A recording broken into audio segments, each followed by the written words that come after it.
Welcome to the All Things Nintendo podcast. I'm Brian Shea, and this is a weekly podcast to discuss all the biggest news and games from the world of Nintendo. You can tell we're in the thick of the holiday release schedule because, what do you know, it's another new release review episode. This week, it's one you know I've been excited for, Sonic X Shadow Generations. During the main segment, I'll be giving my full review of this remaster that adds a completely new campaign. But first, we have some news to get into. And then on the tail end of the show, we will also be talking about our favorite Sonic levels and celebrating a couple of longtime iconic anniversaries. Joining me for all that is my good friend and Sonic fan extraordinaire, Dr. Ben Richlin. Ben, how are you doing? Oh, what an intro. Thank you so much. I'm doing very well. Brian, you and I are very sick. We are sick individuals. We are not well individuals. Look at Why? us. Because we love Sonic so much, and because we're wearing almost matching Hawaiian shirts? Because we look like we're going to a Sonic-themed Jimmy Buffett concert. Like, it's just, there's nothing well about us. Have you ever seen that Instagram account, There I Ruined It, where the person takes like AI and makes like covers of songs using that person's voice in AI? Like they'll do like, I don't know, like an example would be like Johnny Cash singing like Smash Mouth's All Star or something like that. No. Now I want like Live and Learn performed by Jimmy Buffett. Based on your...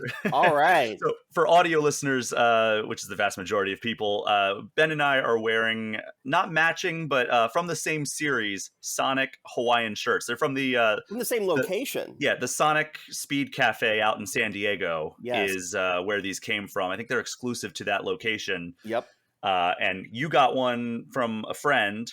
Yes. And then I got one when I went to visit it back in, I guess it was late August, early September, whenever I was out there for that GameSpot. It was, you were there in September. Okay, it was early September then. Because I eventually received a t-shirt that seemed to have traveled the entire tri-state area due to the USPS ineptitude. Which good old was a USPS. Shadow t-shirt. Yes. Yeah. I wanted the other Shadow t-shirt so badly. It was just a picture of Shadow on the front. Yeah, and instead of saying Shadow, it just said San Diego for some reason. Yeah, I loved it so much. It was so random looking. And I wanted it so bad. But then I asked the woman, I was like, oh, do you have this one? And she was like, oh, that was exclusive to San Diego Comic-Con. So I get it.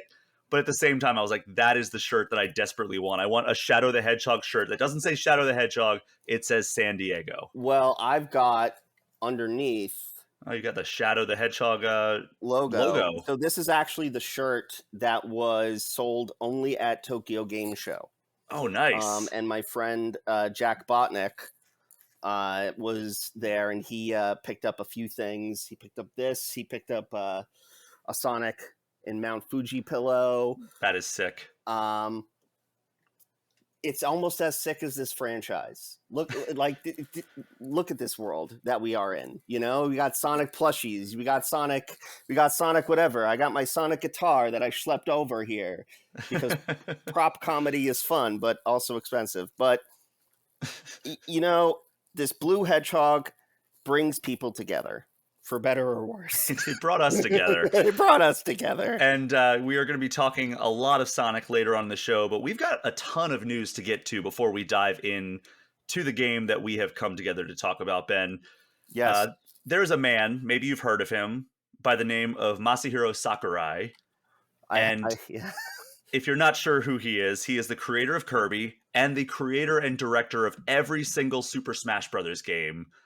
And after he wrapped up work on the DLC for Super Smash Bros. Ultimate, which, by the way, I looked this up, Sora, the final DLC character for Smash Ultimate, came out in 2021. How is that real? That was crazy. Like, that sounds forever ago, but it seems like yesterday. It really does. Like, I remember watching the reactions and everything and people freaking out because I'm not a big Kingdom Hearts guy. No, me neither.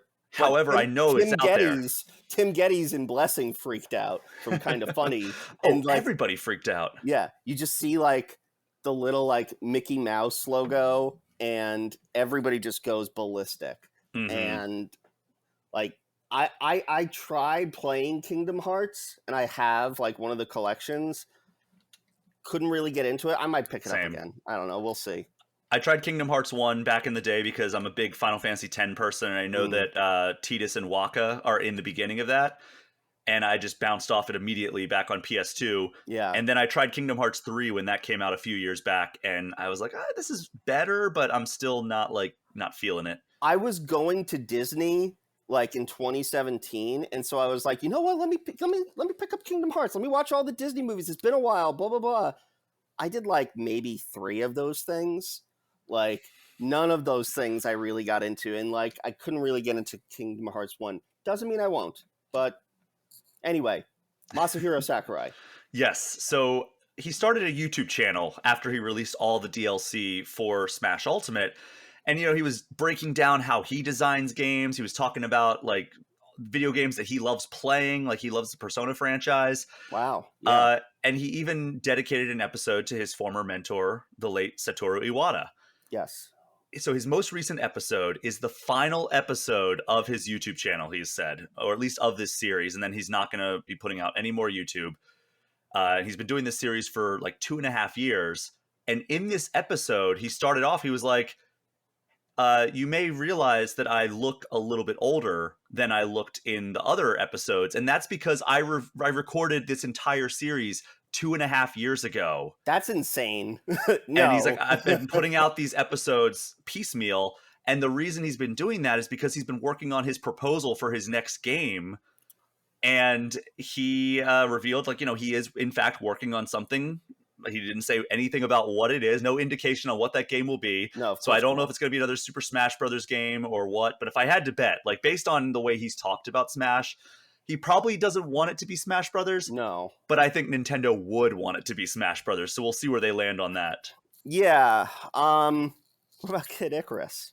That's the other thing, right? Like, so he's the creator of Kirby. Yeah. He's the creator and longtime director of Smash Brothers, and he directed Kid Icarus Uprising, which was the 3DS game. Yes. So he has a lot of love for all of those characters. So I think it could go any direction. But here's the other thing that he revealed during this video.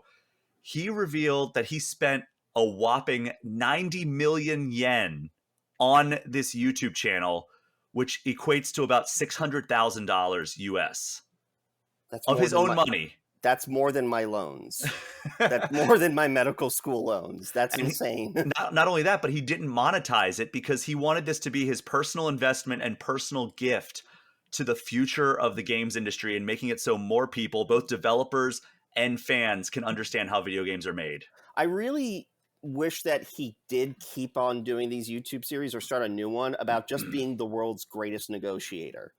Like, because he accomplished just so many different things to pull off everything that we saw in Smash. What sort of game would you want to see from him? I mean, ultimately, the game of his that I've enjoyed the most has been Smash Brothers. So I would like, I mean, if it's going to be something he has worked on in the past, like be it Kirby, be it Kid Icarus, or be it Smash Brothers, I think I'd probably choose Smash Brothers. He puts such an unrivaled level of care and attention to detail in the games that he makes. Mm-hmm. Like, I wonder, something new. Yeah, I wonder if there's something that he could do where he's leveraging his expertise and knowledge over this vast roster of characters, but maybe like a Smash game in a different genre, not fighting. Like, sure. It doesn't have to be called Smash Brothers either. It could be something, not Mario Kart, but like a genre that is not something he's worked on in the past. It could even be like an action game where you choose one of these characters from this giant crossover franchise and you go through these action stages. We already saw it with the Subspace Emissary. They're like, hey, you can do that, but like tighten it up, make it a really like stylish action game that feels really responsive. Yeah. And, doesn't control like a platform fighter trying to squeeze into an action platformer. Make it an actual action platformer, but use and leverage all of your knowledge that you have of these characters that you have developed intimately over the course of your career since the N64 days, and make something really unique and really cool and an absolute love letter to all these different characters. But then you are leaning heavily into the crossover idea then. That would be my pick. But again, like, I would love to see him just do something that he finds creatively stimulating, because he has been working on this same franchise for over 25 years now. Yeah. And yeah, he's taken like breaks and gone and developed other games as well. But like, I'm sure there's like, you know, when we did like the rapid fire interviews for some of these like longtime creators, like you saw it in the Takashi Iizuka one, Yes. where I asked him, what's the longest you've gone without thinking of Sonic since you started working on Sonic? And he's like, maybe like a day.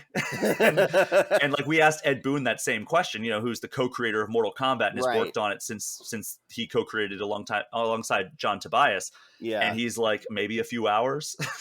Yeah, like I would want, probably personally, to see if we are getting a new Nintendo console next year. We are. I would want to see a new IP attached to that. And I would want to see that IP be attached to somebody as legendary as him. Yeah. And I would want to see it take off. That's what I would want to see. That would be pretty fantastic, especially like, you know, given how much he has given to Nintendo, even though he's not an employee of Nintendo. He's like he's a gun for hire, basically. Like Sora Ltd is his basically his corporation that he created just so he could continue creating games after he left HAL. Right.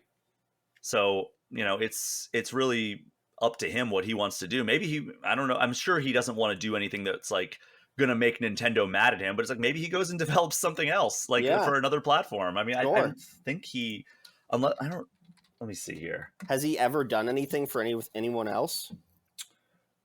I don't think so. Let's see. So he's done Kirby's Dream Land, Kirby's Adventure, Kirby Superstar, all Nintendo, Smash Brothers, Kirby 64. He was the voice actor in Smash 64 or Kirby 64, by the way, for King DDD. He did Smash Melee, obviously, Kirby Nightmare in Dreamland, Kirby Air Ride, Kirby and the Amazing Mirror, Meteos, which was for DS, Sodate Kucho Uha Mushi King, which I don't know anything about that, and it does not have a Wikipedia page. Smash Brawl, Kid Icarus Uprising, Smash for 3DS and Wii U, and Smash Ultimate. So no, he has only done, unless that Sodatete is a multi-platform game, he has never done anything. I mean, because he worked for HAL, and then he founded Sora in 2005 to kind of operate as his own. Interesting. With his wife, by the way. That's who he founded that with. Wow. But yeah, I don't know. Like, it would be interesting to see him like flex his muscles elsewhere, but I think he has such a tightly woven relationship with Nintendo. It would be weird to be like, "Yep, I'm making a game for Xbox." I mean, look, he probably was one of the very first persons to get like the dev kit for the new hotness that's coming out next year. You know? Yeah. So, I mean, he's such a trusted name in the Nintendo fan base and the Nintendo development system that it would be weird for him to go elsewhere. I don't think it would be smart for him, honestly. I think developing for Nintendo has proven to be a path to success for him, and you know, why deviate from that? So just real quick, did he mention at the end of this video, did he say like, this is when you can expect something? Oh no. Okay, that's nothing along those lines. Yeah. So yeah, that sounds right. nothing going there. But yeah, I'm obviously. Everybody should go check out these videos that he's done on YouTube. Like you said, he hasn't monetized any of them, and it's just a wealth of knowledge and like insight into the game development process through his perspective. So, and you know, like we've sung his praises, like, you know, there are very few people who have done it like him over the course of the year. So like, and is a likable person. And he's a likable person. Yeah, he seems like a very, very chill dude, but also like he was talking about how like when he was doing like some game development tasks on top of the YouTube channel, he would be up until like 2 a.m. a lot of nights. Yeah, that's not pleasant. No. So he has a crazy work ethic as well. Yeah. But Ben, have you heard about this Nintendo Playtest, shrouded in mystery? I've heard a few things. I think it was open to like some Nintendo Switch Online players or something like that. Yes. So basically, if you had Nintendo Switch Online plus expansion pack, which is the more expensive, I think it's $50 a year. Yeah. You could try and sign up for this. It was first come, first serve. They ran out of spots within the first minute Yeah, that of it doesn't being surprise live. me. That makes sense. And they put out a thing that like, hey, like we would ask everybody to keep this a secret. And I kept saying like, it's going to be a race to see who can leak this info first once it does go live. And wouldn't you know it, that's what happened. I'm not going to go into specifics because I don't want to, reward the leakers. Sure. But we can safely rule out my initial speculation, which was that it was a GameCube streaming library. That was not what it ended up being. I have seen what it has ended up being. And at a very high level, I can say that it is something related to very high player count experiences. Okay. So yeah, that if you want to find out specifics about what it is, it's pretty easy to find that info on the internet. I'm just not going to go into it on this podcast. Of course. But we have had a few games that we are going to talk about where developers have been adamant that it is coming out in 2024. But here we are in October and still no release date. Last week, we had news that Tetris Forever is coming out next month. I don't know if you're excited about that one. I thought you were going to say Power Rangers Rita's Revenge. Rita's whatever. Rewind. Yeah, Rewind. Well, Tetris Forever is from Digital Eclipse, the same studio that's doing Rita's Rewind. They're a fantastic studio. I sing the praises of them all the time on the show. They finally announced Tetris Forever, which is like their interactive museum dedicated to the history of the Tetris franchise, is coming out in November. That was last week's news. But we now have a release date for another game that we've been waiting for for its 2024 release date to transform into an actual date. That is Metal Slug Tactics. What? Have you heard about this game? I've heard of Metal Slug. Never heard of Metal Slug. Yeah, I've never heard of Metal Slug Tactics. So Metal Slug, classic side-scrolling shooter. Yeah. Arcade, one of the best arcade games of the years that it came out. I still have very fond memories of playing that at birthday parties. I remember I would always play it. I had like my birthday party at the same laser tag place in Maryland, 3 years in a row. And while we were waiting for the pizza to come out, we would all get $5 and pump tokens into the arcade machines. They had 7 or 8 arcade machines there. And Metal Slug was one of them. And we would just have a blast playing Metal Slug. So I have a lot of fondness for this.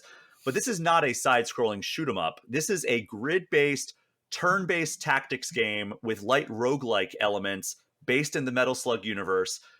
And it honestly looks fantastic. Really? And a lot of fun. The visuals are ripped straight out of Metal Slug. But, it's the isometric grid-based view. Yeah.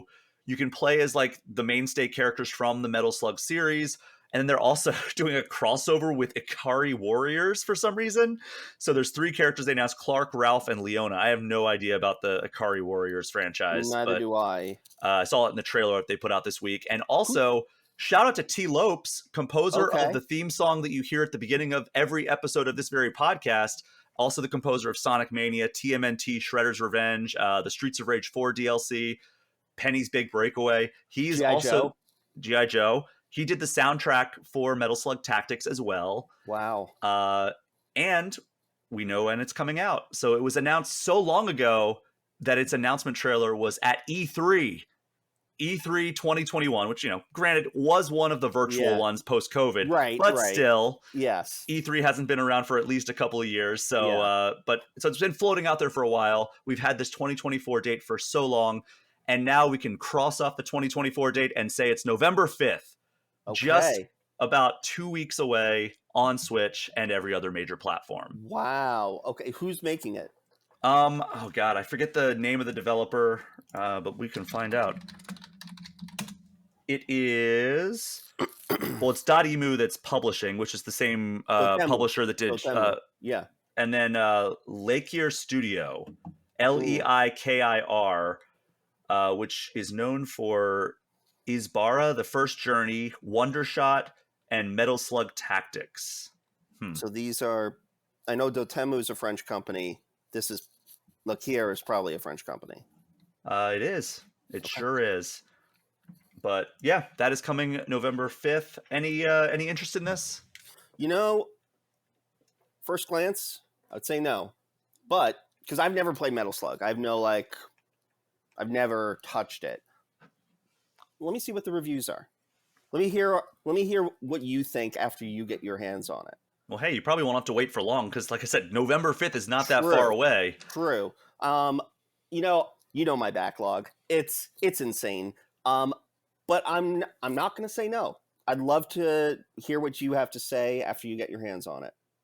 Well, I hope that's soon. Yeah. I would love to talk about it on this podcast, and I'm sure I will when the time comes. But now, like I said, we just need to learn when Power Rangers Rita's Rewind is I coming out, know. and then we I can know. rest, and then we can be Yes. like, okay, we know what the rest of the 2024 release calendar looks like. Have you seen sidebar the Power Rangers auction that's happening, like where Hasbro is like auctioning off everything that's been in the Power Rangers warehouse for the past 30 years, all the original suits, everything. No, I haven't seen that. It's a major heritage auction, and it caused like a major uproar in the fandom and everything like that. Weird. Chance to get your hands on a piece of history. I mean, Yeah. a lot of places do that. Like Marvel did that after they shut down like the Daredevil Yeah, the Netflix production shows, yeah. over on Netflix, and now, of course, now they're bringing it all back because they're starting a new Daredevil series. Right, But right. you could get your hands on a piece of history. There's websites devoted to that. Yeah. Where it's like if Yeah. you want like an authentic prop from like a show or a movie that's done with production, and like they're not going to hang on to it at the studio. There are websites that you can go to that like that is what they specialize in. Yeah, yeah. But Rita's Rewind is like the last like real big upcoming outside of like the ongoing comics and stuff. Like although a new comic series for Power Rangers is starting soon. Mm-hmm. But Rita's Rewind is like the only thing that's in development having to do with the franchise right now. Yeah, it's one of those games where it's like as soon as I see the art style and like the concept of it, it immediately was like, okay, well, Shredder's Revenge was amazing. This is a different studio than Shredder's Revenge, but it's Digital Eclipse, so Right. it's going to be an incredible product more than likely, and I have utmost faith in it being a good product. So here's hoping that it is, because the last few Power Rangers games, I mean, Battle for the Grid, which is the fighting game, it's pretty good, but it's almost like I'd always rather play Street Fighter. Yeah, it's not what I want. Yeah, so a side-scrolling beat 'em up that harkens back to like when I loved the franchise, that's what I'm in for. Hell yeah. But before we move on to the news, now is as good a time as any to remind you that you can support all things Nintendo through several different methods. The best way is through the Patreon page, which offers bonuses like early and ad-free episodes, access to the community Discord, priority for Q&A episodes, and if you come in at the $10 level, you get an entire second weekly podcast called All Things Gamers, which covers the entire video game industry. Other ways to support the show include the merch shop on tpublic.com and my YouTube channel, which you can find at Brian P. Shea. All right, Ben, we've got several indie game crossover announcements to run down here. I don't know what's going on this week in indie games, but here we go. So a true contender for my game of the year, and probably my most unexpected favorite game in a long, long time, Balatro. Okay. Getting more crossover content through a free update. Back in August, we got decks based on The Witcher 3, Vampire Survivors, Among Us, and Dave the Diver. Today, as we're recording this, we learned of another crossover that is available now. So this update adds decks from Cyberpunk 2077, Cool. The Binding of Isaac, Slay the Spire, and Stardew Valley. It's quite a bunch. Such a cool thing that they're doing, where they're just like, I mean, not only indies, but also like two of the probably highest budget games of the last decade, The Witcher 3 and Cyberpunk. So Yeah. it's really cool that they're diversifying there. I don't know if you've played Balatro. I haven't, but I mean, I've heard wonderful things, and it's something that I'll definitely check out eventually. Mm-hmm. It's a game that has, the more I think about it, the more I wonder if it is my actual game of the year. Wow. Which it means it's competing. Even if it doesn't win, it is mentioned in the same breath for me as Final Fantasy VII Rebirth and Astrobot. Yeah. That's how much I love Balatro. What about it did you like? What spoke to you about? So it? do you know what it is? No. So I know nothing except for the name. It's a poker-based roguelite. And basically what it is you get your hand, and you have to make as many like poker hands as you can. You don't have to have any poker knowledge in order for you to enjoy this game. Like It's a good start for me. our reviewer at Game Informer never played a hand of poker in his life, and he gave it a 9.5 out of 10. And it's his game of the year to this day. At least, I mean, it was Marcus Stewart. As of, you know, the last time I talked to him, like probably 2 or 3 weeks ago, it was still his game of the year. Wow. And, you know, as you go, you have like, you can level up different cards, so they have different effects.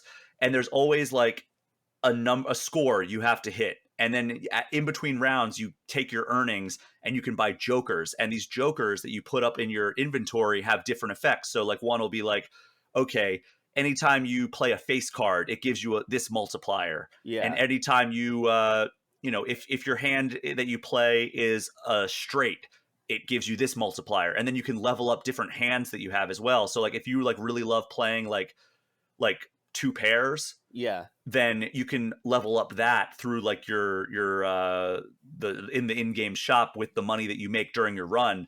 And like when it starts humming and you have all these multipliers kicking in and you're just like blowing through the levels, that is when it is at its best. And it's just like building up to that and like figuring out what the strategy you're going to employ in each round, and then like converting your deck into that type of play style, because it's, you know, it's so random based on like what cards you draw in your shop. Yeah. So it's like, okay, well, I'm going to go into this and play like all heart cards, and I'm going to build my deck around that. And then you're like, oh my God, I got this really powerful joker. Now I got to start spending money to start converting it so that, you know, instead of having heart cards be like the focus of it, I got this really powerful joker that like boosts, you know, flushes or something like that, or like straights. Say I found this amazing thing that's going to like count all the straights as like triple or whatever. Then you start like converting all of your original cards over into this other style that you're having. So like that way you can like basically capitalize on it there. It's incredible. And I'm not doing an adequate job of explaining it, but it is, it's unbelievable. One of my favorite indie games of all time, and one of my favorite games of this year. It is on Switch. It's on everything. It's on iOS now. Oh, that's insane. So, and Android. Those are 2. It is on Android. It's on, if you have Apple Arcade, it just came out on Apple Arcade. I have that version on my phone, even though I travel with the Switch. But like sometimes if I'm just like out and about and I don't have my Switch with me, it's like I'll play a hand of Balatro, or I'll play like a run. Interesting. Yeah. So maybe I'll check this out. This should. Insane. It's on sale. It's on sale until next week. Well, there you go. Brian, what have you done to me? All right. I'm telling you. So that is one of my favorite indie games of all time, getting crossover content. And you know I can't mention Balatro without mentioning Vampire Survivors, which is another one of my recent favorite indie games of all time. And, you know, I mean, technically I already did mention Vampire Survivors when I was talking about the crossover earlier. But now it's actual news. So Vampire Survivors earlier this year already added Contra DLC. And you may recall that I was like, it's kind of weird that they're not going for another one of these Konami owned brands, because, you know, the theme is like all like killing monsters. The name is Vampire Survivor. Why did they not do this other obvious Konami crossover? And they went with Contra, which is a cool thing because I love Contra as well. But it seemed like the obvious answer was right there. And guess what, Ben? They finally did it. They capitalized on spooky season by announcing the Ode to Castlevania DLC, which is coming out literally on Halloween. So this is going to add over 20 new characters, 40 new weapons, 30 music tracks, which is awesome because Castlevania music slaps, and the biggest map in Vampire Survivors history. Cool. And the cool thing is these DLC things, they're not like $15 or anything. Like the DLC for Vampire Survivors is like $2 to $4 each time. So it's like and the game itself, I think, is only like $3 or $4. Yeah, I think 2 of my friends were playing it a few months ago, and it looked a lot of fun. I might check that out, actually. Yeah, those are my 2 time killers. Like if I'm on a long flight, those are the ones that let's see. I'm looking up what the actual price is. And it's $5 for the base game, and currently it's on sale for $4.24. So if that extra 76 cents was giving you a hard time, you know, now you can. It's also currently on free game trial on Switch. Okay. Which, you know, again, if that $4.24. You were really strapped for it. You can try it for free if you're a Switch Online member. Today through the 30th. Gotcha. So go check that. And then, like I said, all the DLC is like super cheap as well. Yeah. And we have one more. The cross-pollination continues with the indie games, because this was actually at the center of controversy when it was pinned as an indie game at the Game Awards last year. But we have a new update that adds indie game crossover content for Dave the Diver. Okay. So first, you can actually play Balatro in Dave the Diver now, which is crazy to think about. You can play the full-blown game? No, it's like there's like special challenges, but it is like the actual game in there. Like I was watching the trailer, and it was like, no, this is just Balatro, but like one of the Dave the Diver characters is like commentating while you're playing. And it's like, I'm assuming they give you like different challenges. I don't know. I haven't played this version of Balatro, but watching it, I was like, no, this is just the Balatro like interface. Yeah. Like, so it's wild that they just added like presumably like a miniaturized version of Balatro within another game. Yeah. You can also talk with the mushroomer from Potion Craft to learn how to make potions at the restaurant that Dave works at. And then finally, indie singer-songwriter MXM Toon, who is a pretty popular YouTube singer-songwriter, she has been added to the game and will give in-game performances, which seems pretty neat. Yeah. Do any of these crossover things that I just rattled off, the Balatro, the Vampire Survivors, and the Dave the Diver one, do they pique your interest? I mean, the Balatro one kind of does. You know, have you played Inscription? Oh, yeah. Yeah, so I started it and I just like fell off of it, but just because like of other things. But like I grew up playing like Yu-Gi-Oh and Pokemon and like all those card games and everything. I used to do tournaments and stuff. And so like the idea of like different Jokers and that sort of thing, like Balatro like really piqued my interest. So maybe I'll check out Balatro. You should. And if my friends online, you know, they like to, if they want to like fire up Vampire Survivors, I'm like, yeah, I'll drop $5. I'll check it out. Yeah. I mean, both of those games, especially if you find yourself on trains or planes very often, yeah, those are must-haves on your Switch. Or, you know, they're both on phones as well, if you'd rather just like have your phone in your pocket. Gotcha. Yeah, yeah, for sure. So yeah, those are the indie game crossovers. But how about another themed block of news here? So that theme is retro, or at least retro-facing games that have been announced as coming to Switch relatively soon. So we have Worms Armageddon Anniversary Edition. Did you ever play the Worms games? No, I've never played the Worms games. So like basically like side-scrolling turn-based action games where you're like, you can do PvP, or there's also campaigns and everything. But this hit Switch last month, again, from Digital Eclipse. No idea how they continue to churn out so many games, even if they are like, a lot of them are re-releases or remasters or like collections. This has another interactive documentary like the studio has become known for, but it also has the fully playable version of the game with new modern display options. This week, the news is we learned that they're adding 3 additional games to this remaster early next year. So you'll be able to play Worms from Super Nintendo, Worms from Genesis, and Worms World Party from Game Boy Advance. And it's also worth noting that the game is currently on sale for $20 if you are wanting to pick up this remaster. I loved Worms when it came to Xbox Live Arcade back on Xbox 360. That was when I jumped into the Worms franchise, and I've kind of kept up with it ever since. When I saw this was on sale and they were adding this older content to this, and it was Digital Eclipse, I immediately bought this because, you know, $20 for this game is a steal, especially when they're going to be adding additional content. For sure. All right, so this one was announced last year, but one of the first games I ever played on PlayStation, PS1, is coming to Switch and other major platforms.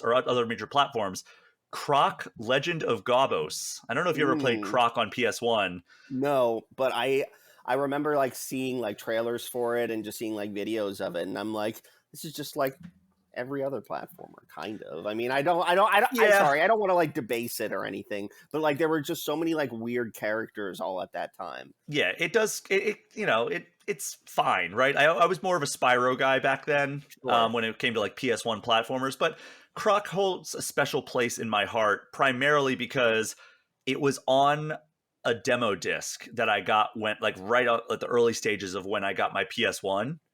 What did the demo disc come in, like a magazine or something? It was either that or Pizza Hut. I think it Pizza might have Hut, been yeah. Pizza Hut. It was Okay. like that and like Siphon Filter and like a few other games were on it, and then a bunch of trailers. Yeah. Um, but so this version is going to include updated graphics, controls involving analog sticks, and a better camera.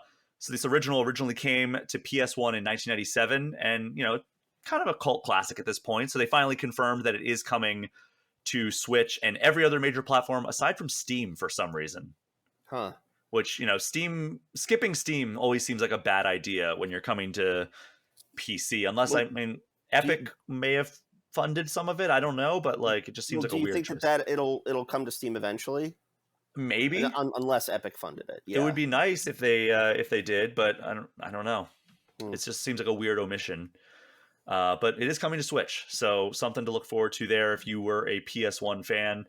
And another game that is at least retro-facing is coming to, quote, Nintendo platforms. Ooh, how mysterious. Yooka-Replaylee is the remastered version of Yooka-Laylee Oh.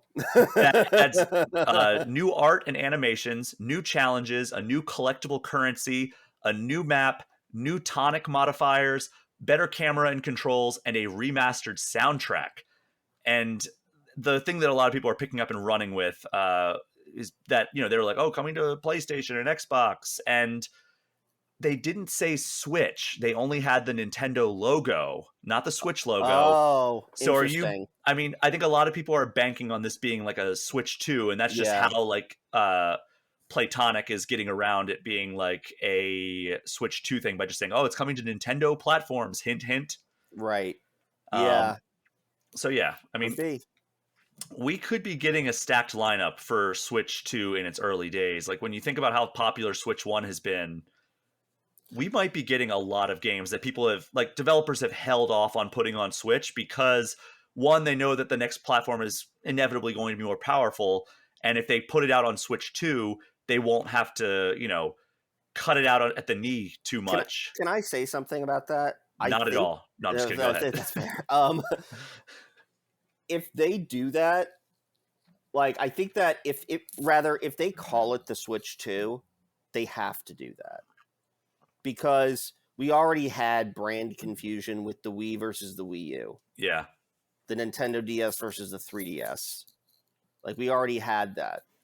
I understood it. You understood it, but that's because we're lizard people gamers. Like, but the general audience doesn't understand that. And so like if you call it Switch 2, you better come out swinging with a new Mario game and some other crazy thing. Well, I mean, that's my prediction. My prediction is a Mario Odyssey 2 is going to be a launch title. That is my prediction for Switch 2. I'm right there with you. Yeah.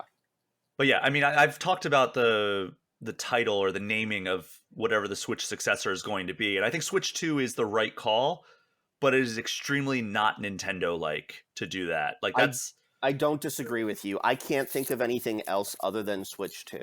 The other ones that I've heard people say is like Super Nintendo Switch, Yeah. which I like it from like a legacy perspective, but I also think that kind of falls into like the kind of the nomenclature of like new Nintendo 3DS or like it's just an upgraded version. Charlie, why do you want this one? What makes it different? Why am I going to buy this for you? Yeah. Shout out Charlie. Shout out Charlie. Come on, you got good I don't know what I was thinking. I've been up since 6, man. But I do think that one of the launch titles for this mysterious console, give me a double pack of Wind Waker and Twilight Princess. Break free from the Wii U. This is ridiculous. I would love that. I don't think it's going to be a launch title because I think they're going to space it out over the first year. The way they did with Switch, where it wasn't like Mario Kart 8 Deluxe and Breath of the Wild launching on the same day. You're right. Yeah. So I think that's probably what they're going to do. But I would not be surprised if that was like one of their Zelda releases. Now that they've seemingly made Zelda an annualized franchise. Yes. But we'll have to wait and see. But Yooka-Laylee, the original Yooka-Laylee is on Switch, as is Yooka-Laylee in the Impossible Lair, which so If you're not familiar with Playtonic is a bunch of ex-Rare developers. Yeah, So the people who made Donkey Kong Country originally and the people who made Banjo. Banjo-Kazooie, Yooka-Laylee is like a Banjo-Kazooie style game, like a spiritual successor to Banjo-Kazooie by the people who made the original Banjo-Kazooie. And then Yeah, Impossible Lair, Yooka-Laylee and the Impossible Lair is a spiritual successor to Donkey Kong Country by the people who made the original trilogy. So that original version of Yooka-Laylee and also Yooka-Laylee and the Impossible Lair are already on Switch, but this is just a remastered version that we're talking about that apparently is going to add a lot of quality of life stuff that they are working on. hmm. It is interesting that the Nintendo platform, it hasn't been announced for it, so, or the Nintendo version of it rather. Yeah, But we'll have to wait and see what Nintendo platforms means. yes, yes. But if you don't want to wait, speaking of Yooka-Laylee, we are getting one of the games that Yooka-Laylee tries to capture the spirit of on Nintendo Switch Online Plus expansion pack. We already have Banjo-Kazooie. Sadly, it's not Donkey Kong 64, but it is Banjo-Tooie, which is the sequel to Banjo-Kazooie, uh, Yeah. available at I guess this week on Nintendo Switch Online's N64 library. Came out originally in 2000 and is considered by a lot of people to be pretty awesome. And it's a follow up to Rare's original entry in the series. And yeah, if you don't want to wait for Yooka-Laylee or Yooka-Replaylee, you can play Banjo-Tooie, which is by a lot of the same people and similar style game. Yooka-Replaylee is such a fun name. It is. Yeah, And yeah. it's also a perfect name, Yooka-Laylee, because they had Grant Kirkhope use the ukulele in a lot of the soundtrack. Oh, cool. Yeah, so really cool connective tissue there. Oh, yeah. I would love to give Yooka-Laylee another shot. I think when I reviewed it, I was like not the biggest fan of it. I think I gave it like a 7 or something Well, like that. it came out in like what, 2014, No, 2015 or it was something? like 2016. I want to say 2016 Okay. or 2017. I remember following it and being like, yeah, I like Banjo. I didn't own Banjo-Kazooie, but like I liked playing it at like friends' houses and stuff. And I followed it and I was like, eventually I'll play this. And I just forgot about it, other games and stuff. Maybe I'll check it out. The Impossible Lair is the much better entry in my opinion, but Hmm. that's it's 3D versus 2D. So Okay. it's really just Banjo-Kazooie versus Donkey Kong Country. I'm much more of a Donkey Kong Country guy myself, so I maybe am predisposed to like Yooka-Laylee in the Impossible Lair more than the original. But I Right. also think they figured out a lot about like what people do and don't like about collectathons in like the 21st century through the Yeah. first Yooka-Laylee, because it didn't get the best reviews, and then the Impossible Lair got way better reviews, but it didn't have as much attention because people were kind of like not about the first Yooka-Laylee. But then like they implemented a lot of lessons into Impossible Lair. Right. So go check that out. Yeah. Close out the news segment. Some unfortunate news, but not as bad as it may have initially sounded. According to reports by French journalist Gatos earlier this week, Ubisoft has disbanded one of this year's Game of the Year contenders' development studios, or at least the team, Prince of Persia and the Lost Crown. So the team had just put out DLC when this news hit, and immediately I think people jumped to conclusions based on probably conditioning nowadays that when this news Mhm. type stuff hits, that they just assume there are layoffs involved. But thankfully, based on a statement put out by the Lost Crown senior producer Abdelak Elgus, it doesn't seem like that is the case. It seems like everybody still has their jobs, but it does seem like most of the members of the team have in fact moved on to other projects within Ubisoft, which, Mm. while good, doesn't seem to bode very well for chances of us getting another entry along these lines. Yeah. But here's his full statement. He said, quote, "I'm extremely proud of our team's work and the passion at Ubisoft Montpellier to create a game that resonated with players and critics alike, and I am confident in its long-term success. Prince of Persia: The Lost Crown is now at the end of its post-launch roadmap with 3 free content updates and 1 DLC that released in September. We are now focusing on making the game available to more players. It was recently launched on Steam and will be available on Mac by this winter.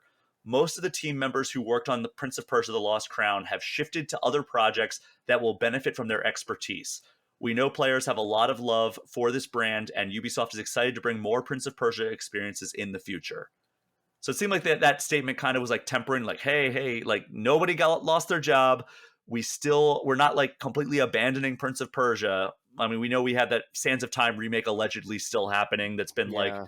delayed like 12 times and like is now in seemingly development limbo.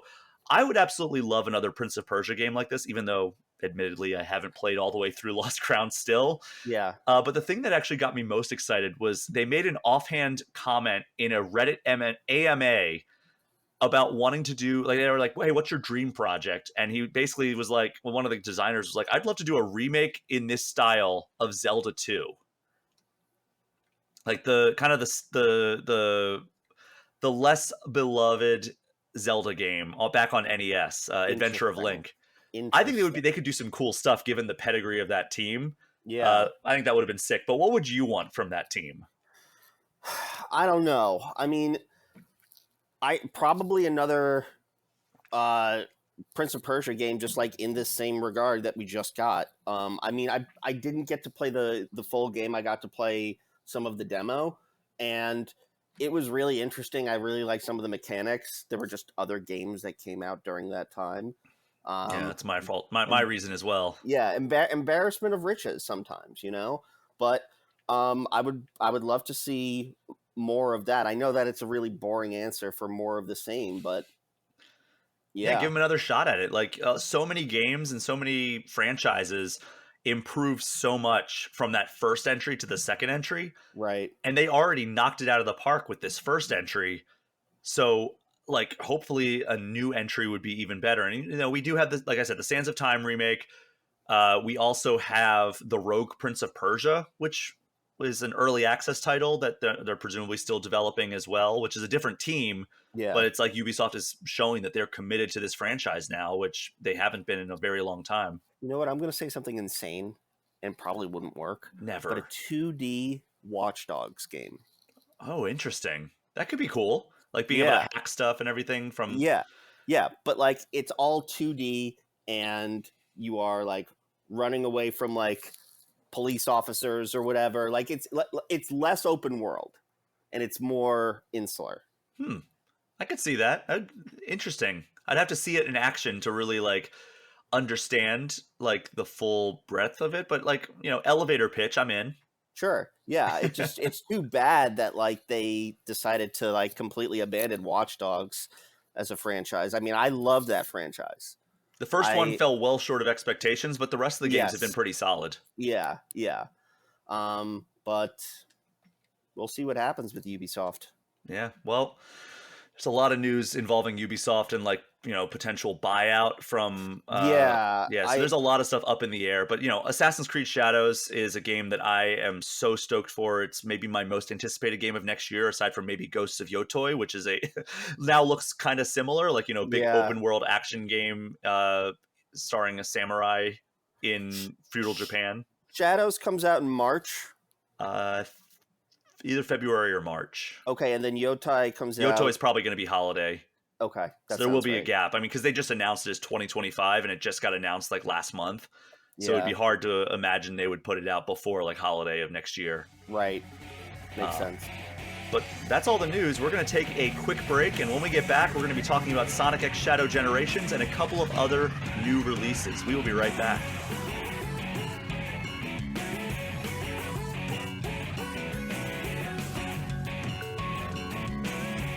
I've talked a lot about Sonic X Shadow Generations on this show in the lead up to launch. Well, here it is, finally out, and I've played all the way through both campaigns, so it's time to give a full review. For those who are unaware, Sonic Generations originally came to PS3, Xbox 360, and PC in 2011 to celebrate the 20th anniversary of the Sonic the Hedgehog franchise. This was actually a trend for a while, Ben. I don't know if you know this. Sonic Team would put out a big game to celebrate milestone anniversaries of the franchise. So the 10-year anniversary was Sonic Adventure 2, and if you were like me, you bought the game at launch, and it came with a little commemorative coin that said like Sonic 10th anniversary or something. It's a little gold coin. Then in 2006, to celebrate the 15-year anniversary, they put out Sonic the Hedgehog, or as we affectionately know it now, Sonic 06. Yes. That game was supposed to be ushering in a new era but we all know how that turned out. I have some thoughts on that, but we will get to that when we talk about generations. All right. And then the next big milestone anniversary was the 20th anniversary of Sonic in 2011, which Sonic Team used as an excuse to do a bit of a greatest hits remake release where they featured Sonic going back in time to revisit his most iconic stages as both classic and modern Sonic. This is the game where those characters were kind of split into two separate characters, more or less, even though it's also just one is a past version, for some reason cannot speak, but classic Tails can speak. It's very weird. And the original Sonic Generations... Tails is smarter than Sonic. Yeah, that's fair. But as... what was it? Qui-Gon Jinn said, the ability to speak does not make you intelligent. Right, that's true. Boom. Yeah. Star Wars meets Sonic. Yeah. Wrap up the show. Let's go. There it is. So when the original Sonic Generations came out, it got a 77 out of 100 on Metacritic. And I think the score for the website that I used to run back then, I think I gave it a 3.5 out of 5. Ben, what was your experience with the original Sonic Generations? So the original Sonic Generations came out when I was still in medical school, and one of my friends picked it up for me, or her husband was coming to visit us because my medical school was outside of the country and like not a place where you can like really find video games. And so I was like, I need your husband to bring me a copy of Uncharted 3 and Sonic Generations. And he brought both. I did not even touch my collector's edition of Uncharted 3. I just went absolutely insane with Sonic Generations. And so that man, what a game. Yeah, that probably at the time my favorite Sonic game of all time. Wow.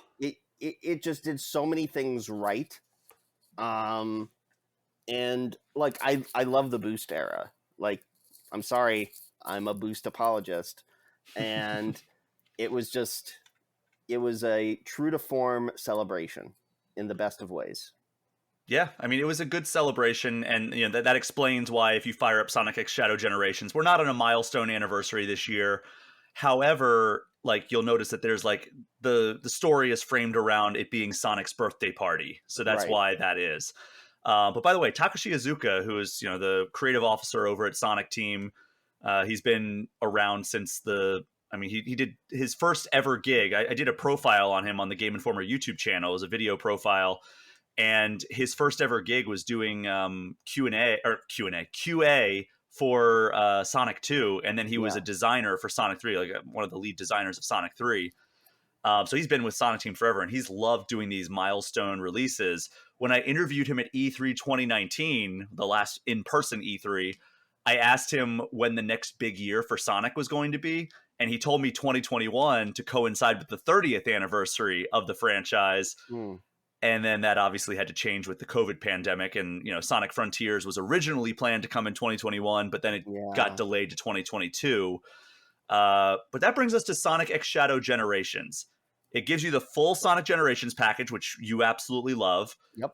But better resolution and a smooth 60 frames per second frame rate. But here's the disclaimer, by the way. I played this game on PS5, so I cannot personally speak to the Switch's performance firsthand, but before we hit record, I did do some research, and based on my initial research from the people who have been playing this early access version over on the Switch, it looks like it runs pretty steadily at 30 frames per second, so not the 60 FPS that we have on like PS5 and Xbox Series X, and it operates at 1080p instead of the 60 FPS and 2160p on the more powerful console. So still better than the original PS3 and Xbox 360 launch, which was 30 frames per second at 720p. So it's still an upgrade from the original version, just not as good. That's really good to hear, because actually before the Sonic X Shadow Generations was announced, I think it was announced in February of this year. Like, that sounds right. Yeah, maybe. Yeah.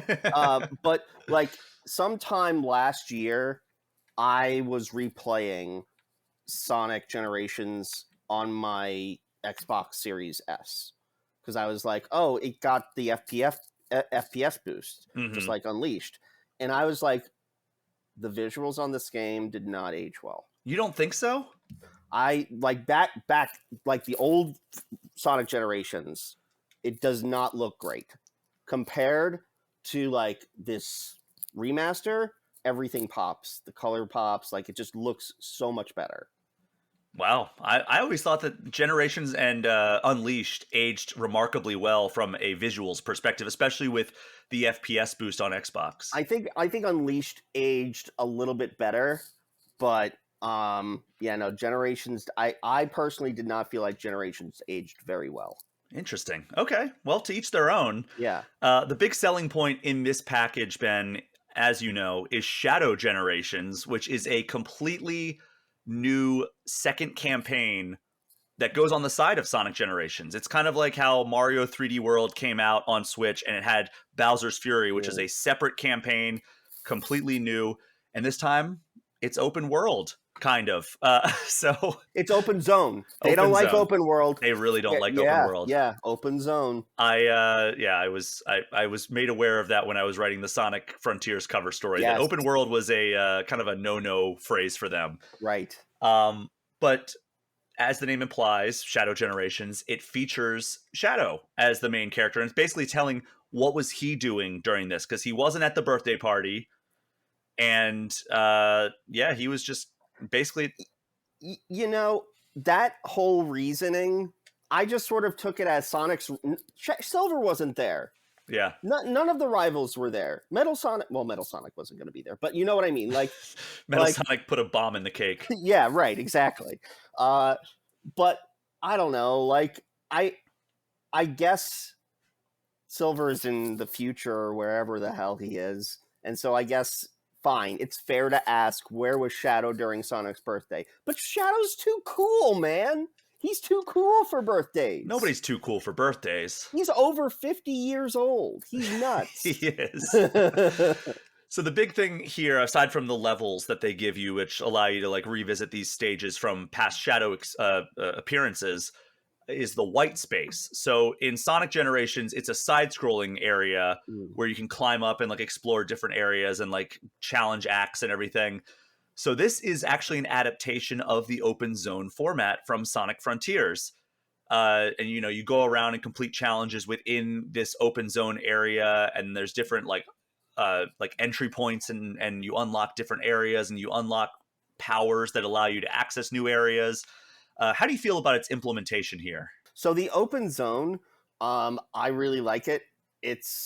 I really liked it in Sonic Frontiers. I thought that it was like the natural progression and natural evolution of the franchise, and of like what Sonic gameplay can be and should be. Seeing it for Shadow, I think has been really exciting so far. So like, I have not finished the game. I've gotten up to a certain story point. Are we allowed to talk about the levels? We'll talk about the levels, but I don't want to spoil the boss battles, and I don't want to spoil any story stuff. I'm not going to spoil the stories. I will say the level that I just finished was Sunset Heights. Okay. So that is where I'm at. And then on my way to go find the boss for that one. It's a little hard getting used to Shadow's homing attack being different than Sonic's, with Double X on PlayStation being Sonic's homing attack, and for Shadow it's X and then square. I think you can do it as X square for Sonic in this version, at least. You can, yeah. So like, I did think about that. Like, I think last night when I was playing, I was like, why don't I just do this? Like, just make it. What am I doing? Make it muscle memory. Yeah, make it muscle memory. But also, like, maybe I shouldn't be jumping between the two campaigns. I don't know. I like doing that. For Shadow's powers, though, specifically, so there's the Doom. What is it? Oh, there's plenty. I mean, there's the Doom Wing, there's the Doom Surf, Doom Morph, Chaos Spears, and Chaos Control. Yes. Okay. So Chaos Control, that's just like stopping time, slowing things down. The spears basically like paralyze enemies. And you can hit certain targets as well with it. You can hit certain targets with them as well. Doom Surf takes a little bit of like getting used to, but I think it's just like a really interesting way of traversal for Shadow. I have not done Doom Morph yet. I'm really looking forward to that one because when I saw it in the trailer, that one looked really cool. And I also keep on running into Sludge currently, and I figure that will probably help a lot. There's also that one where it's like this like knockback where like Doom Blast, like where you have to like fight these other Doom monsters, and you basically rocket them up into the sky, and then you like blast them into like a breakable. Yeah, so you go up in the air, and like you launch them up, and then you like teleport up to get them, and then while you're up there, you're suspended in midair for like a second. Yeah, and you can aim where you want to go, and you blast the enemy forward, and then you teleport after them. So it's like a way you can reach different areas. I like the idea. I don't know if I like the implementation 100%. Of Doom Blast. And that's because it slows things down. It does. Yeah. I mean, so I don't know. So about the open zone specifically, let's drill into this. So I mentioned in my Sonic Frontiers review that I felt extremely hopeful about the future of the Sonic franchise after playing that game because of how much groundwork that Frontiers laid for like the future of the franchise. And you can tell in Shadow Generations that Sonic Team learned some lessons about how to design these big open areas. But I don't think they're fully there quite yet. Yeah. There are still some areas that are like kind of tedious or confusing to get to, but it flows way better than some of the areas in Frontiers. Camera issues. Fewer and further between than like before, but like, yeah, I think that they are learning these lessons, and I'm hoping that means that they'll get to that point that they need to be at by the time Sonic Frontiers 2 or whatever it ends up being called is ready to come out in probably it's got to be like 2 or 3 years, right? I would think it's probably 2 years. So what year are we at? The 34th, Sonic's 34th birthday. This year was the 33rd. This year was the 33rd. Okay, so then 91 is the. So then in 2 years it'll be the next milestone. Yeah. Ish. We'll do Sonic X Shadow X Silver Generations. Maybe. I mean, that's the 20-year anniversary of Sonic 06. So you walked into it. I didn't. You gave me a pit in my stomach. I thought you were going to say it was the 20th anniversary of Sonic Generations. Like I just wasn't doing math in my head at that point. I just thought you were going to say. I was like, do not tell me that. No. Don't worry. Yeah. So let's talk about the levels here. So the levels were Space Colony Arc from Sonic Adventure 2. Rail Canyon, funniest name ever. No. Incorrect. Not necessarily from Sonic Adventure 2, but it is Space Colony Arc, which people know from Sonic Adventure 2. Correct, but Space Colony Arc, I believe, was a level in Shadow the Hedgehog. I'm reasonably sure it was in Sonic Adventure 2 as well. So the level was actually called Final Rush and then Final Chase. Okay, so Space Colony Arc was the place. That was the location, yes. Yeah. But I can see this level was modeled after Final Rush and Final Chase. I can see why they didn't end up calling it that, and they called it Space Colony Arc. When it's the first level in the game. It's the first level of the game, yeah. Yeah, I mean, I think it's kind of a combination of both versions of it. Yeah. So I knew that was also in Sonic Generations. I mean, I'm sorry, Sonic Shadow the Hedgehog. Shadow the Hedgehog, yeah. But yeah, I think that yes, you can kind of say it pulls from both versions. Yeah. So Space Colony Arc from Sonic Adventure 2 / Shadow the Hedgehog, but it's also it's kind of the first level that sets the table for the story. Yeah. Rail Look Canyon. Look at me being a Sonic fan and just correcting people with just boot you from this call right now. Yeah, exactly. Funniest name ever, Rail Canyon from Sonic Heroes. Yes. Kingdom Valley from Sonic 06. Yeah. Sunset Heights from Sonic Forces. Chaos Island from Sonic Frontiers, which is interesting because Shadow was not in Sonic Frontiers, so it's kind of interesting that they gave him a Sonic Frontiers level. Yep. Radical Highway from Sonic Adventure 2, and then we have bosses from various games that I will not go about spoiling, but Right. there were two that I have covered in the preview phase, so I don't feel bad about spoiling that. It was Metal Overlord and Bio Lizard. So Metal Overlord from Sonic Heroes and Bio Lizard from Sonic Adventure 2. Yeah. Not Shadow the Hedgehog. Not chat. Yes. So the levels, Space Colony Arc was exhilarating. It was just it was such a cool way to open things. Did you watch, by the way, I'm sorry to like sidetrack, but did you watch Dark Beginnings? Yeah, the 3-part animated web series that they put on YouTube. Yeah. Very good. Very good. Absolutely wonderful. And so it was really cool to see like how that segued right into Space Colony Arc. And then we got what was the next one? Oh, Rail Canyon. Rail Canyon. Your favorite. This was an interesting one. I liked it. Didn't love it, but I liked it. I also really liked that we got, I think for Rail Canyon Act 2, we got the music for Bullet Station. I'm trying to recall. I don't remember exactly. So you might Act be 2 of Sonic Heroes level. You might be more well versed in this era of Sonic than me, just because I know the classic stuff backwards and forwards. I know the adventure series pretty well.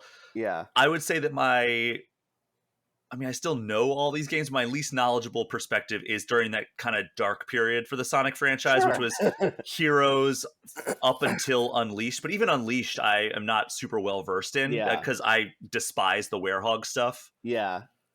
I'm just glad that we never had to endure Werehog stuff in Generations. That would have been an interesting mechanic, wouldn't it have been? It would have been. It also would have made you hate the game, but yes, yeah. Unless they did it better, they did it better. That's the whole point of a remake, right? Absolutely.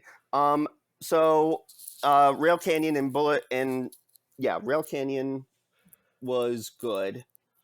Not great. Kingdom Valley was next. Maybe my favorite. Really? From Sonic 06. So I want to, when we talk about favorite levels, I love Kingdom Valley. And the reason why I'll talk about more like when we talk about our favorite levels and everything like that.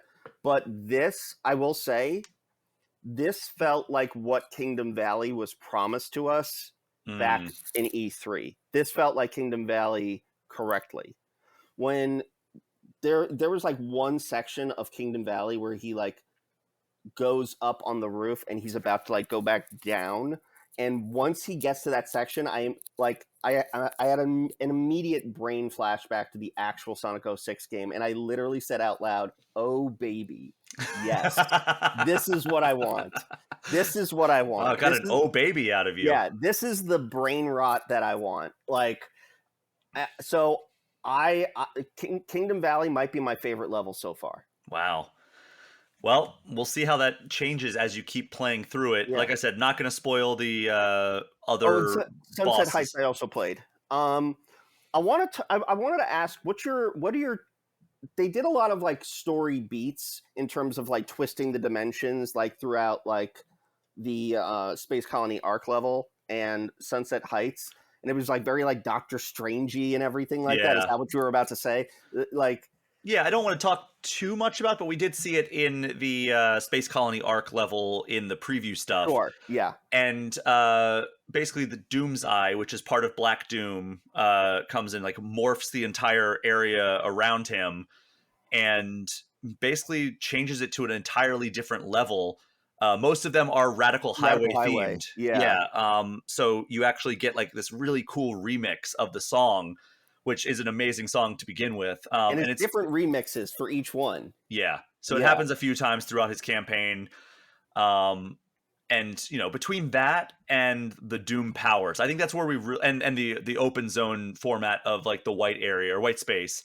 Yeah. That's where it really feels like we start to differentiate Sonic and Shadow's campaigns, because they would be easy for them to just be like, okay, well, they have basically the same powers and the same like skills and like they could be seen as like, oh well, you know, one is just like a dark version of this other one. Like, But this was the natural progression. If you're gonna give Sonic new abilities in Sonic Frontiers, then you're gonna give Shadow new abilities in his next big appearance. yeah, and it should be noted that there's no like skill tree or anything for Shadow like there Right. is in Sonic Frontiers, but you unlock them steadily. It's almost like a, I don't want to say Metroidvania style exploration where it's like, oh, I have this new power. Now I can go cross that body of It does water kind of or that feel like sludge. that, It does though. have a little bit of that, yes. Y- So Doomwing is the interesting one because once you get 50 rings, it's almost like a supersonic light type of experience where Shadow can grow wings and fly forward and glide for like Yeah. however long you want to. And it's powerful, but it doesn't have as much utility as you would think. Maybe in the open zone it does, but I don't know. It's primarily the one when you're in the zones. It's mostly like telling you which one you should use in the moment. So You it's can turn not off worth those. getting the $500 first four figures figurine of it. I don't think so. I mean, maybe they'll continue to make it because like literally when I asked Takashi Iizuka about it, he Yeah. said that like this was supposed to be kind of like the ultimate form of Shadow outside of like, you know, Super Shadow presumably, Sure. because it gave him like this really like unique mutation and it gave him like this ability to fly, which like, you know, is limited to very few characters in the Sonic universe, but you know, he's actually like just propelled forward. It's not just like Tails where he can like kind of fly slowly upwards, Or Knuckles, um, where he just or descends. Knuckles where it's a glide. This Yeah. is kind of like all of it in one. But yeah, so I would imagine that they might continue forward with the Doom powers, especially since this is supposed to be canon. So like Yeah. maybe these powers that he's unlocked in Sonic Generations can carry forward into future entries. Yeah. Um, you know, there's also these challenge acts that you come across in the world, and this is how you unlock the boss battles.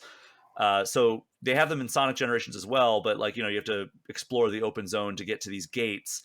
And these usually consist of things like, you know, that you have to go through a set number of like the special hoops that like propel you forward, They can or be tedious. collect a set number of rings in a level. Yeah, they can be a little tedious. Some of them are fun though. Some of them are okay. I think for like Sonic Generations, last night I did like the Knuckles and Sky Sanctuary, like digging for like medallions or whatever, and I'm like, this is annoying. Like Hmm. this is like I understand why this is here, and it's not new. Like this was from like 10 years ago.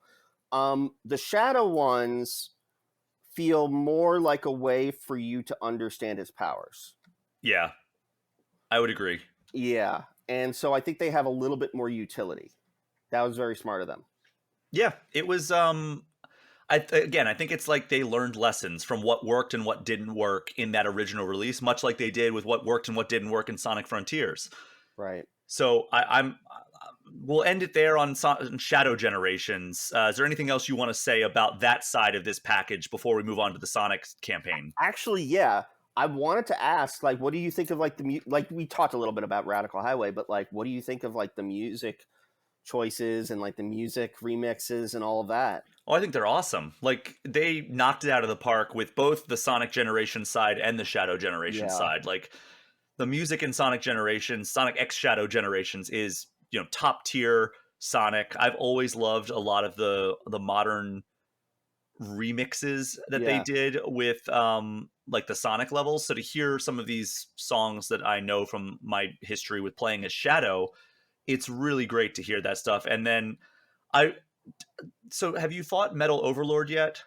No, I think that's probably next. Hmm. I don't know. I haven't looked at spoilers, but like I know, like I the last two were Kingdom Valley and Sunset Heights. So when I was playing Sonic Generations through, you know, I got to the Perfect Chaos battle from Sonic Yeah. Adventure 1, and you know, there's a remix, there's this really cool remix of Open Your Heart Yeah, from Crush 40. it's with Circuit Frequency, So I it's a think. really cool Yeah. remix, and I was hoping that we would get a remix of that, of What I'm Made Of for the Metal Overlord fight, because it plays during that, but I don't think it's a remixed version. It's got some remixed parts. I think June might have redid some guitars or he remixed some guitars, but that's about it.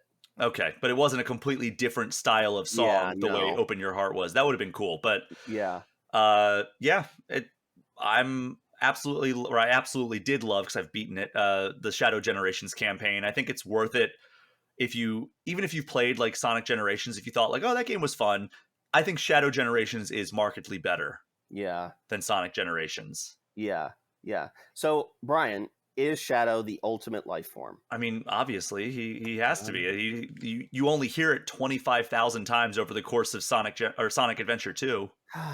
People are obsessed with him in ways that I don't understand, and I don't want to understand. Everybody loves the bad boy. Everybody loves the bad boy. Yeah.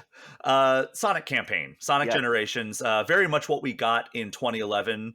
And for those who aren't aware of the stage list, again, I'm not going to spoil all of the bosses. I already talked about Perfect Chaos, but the levels in Sonic Generations include Green Hill Zone from Sonic 1, Chemical Plant from Sonic 2, Sky Sanctuary from Sonic and Knuckles. There's also a casino table, which is included in this. Originally, it was PC Pre-order exclusive. Bonus. No, it was for the Xbox and PlayStation. Was it? As a pre-order bonus? So I pre-ordered the game and I didn't have it in my Xbox version. Yep, I had it in mine. So you pre-ordered that, and not only do you get that, but you also get a Sonic outfit for your Xbox avatar and a Supersonic outfit for your avatar. Did you pre-order? I don't. Maybe I just missed it. I don't know. But there was a pinball table that you can play that harkens back to like Casino Night Zone from and Carnival Night Zone from the early games. Speed Highway from Sonic Adventure. I said Sky Sanctuary from Sonic and Knuckles, right? Yes. Yep. Okay. Speed Highway from Sonic Adventure. Very good pick. City Escape from Sonic Adventure 2. One of the most iconic levels of all time. Seaside Hill from Sonic Heroes. Crisis City from Sonic 06. Rooftop Run from Sonic Unleashed, another one of the more iconic levels in the history of the franchise. And Planet Wisp from Sonic Colors. So let's touch on this here. Yeah. If you could choose any replacement levels or levels that are missing, what would you go with? I think that the classic levels are pretty damn near perfect. I can't think of anything. It was always going to be Green Hill.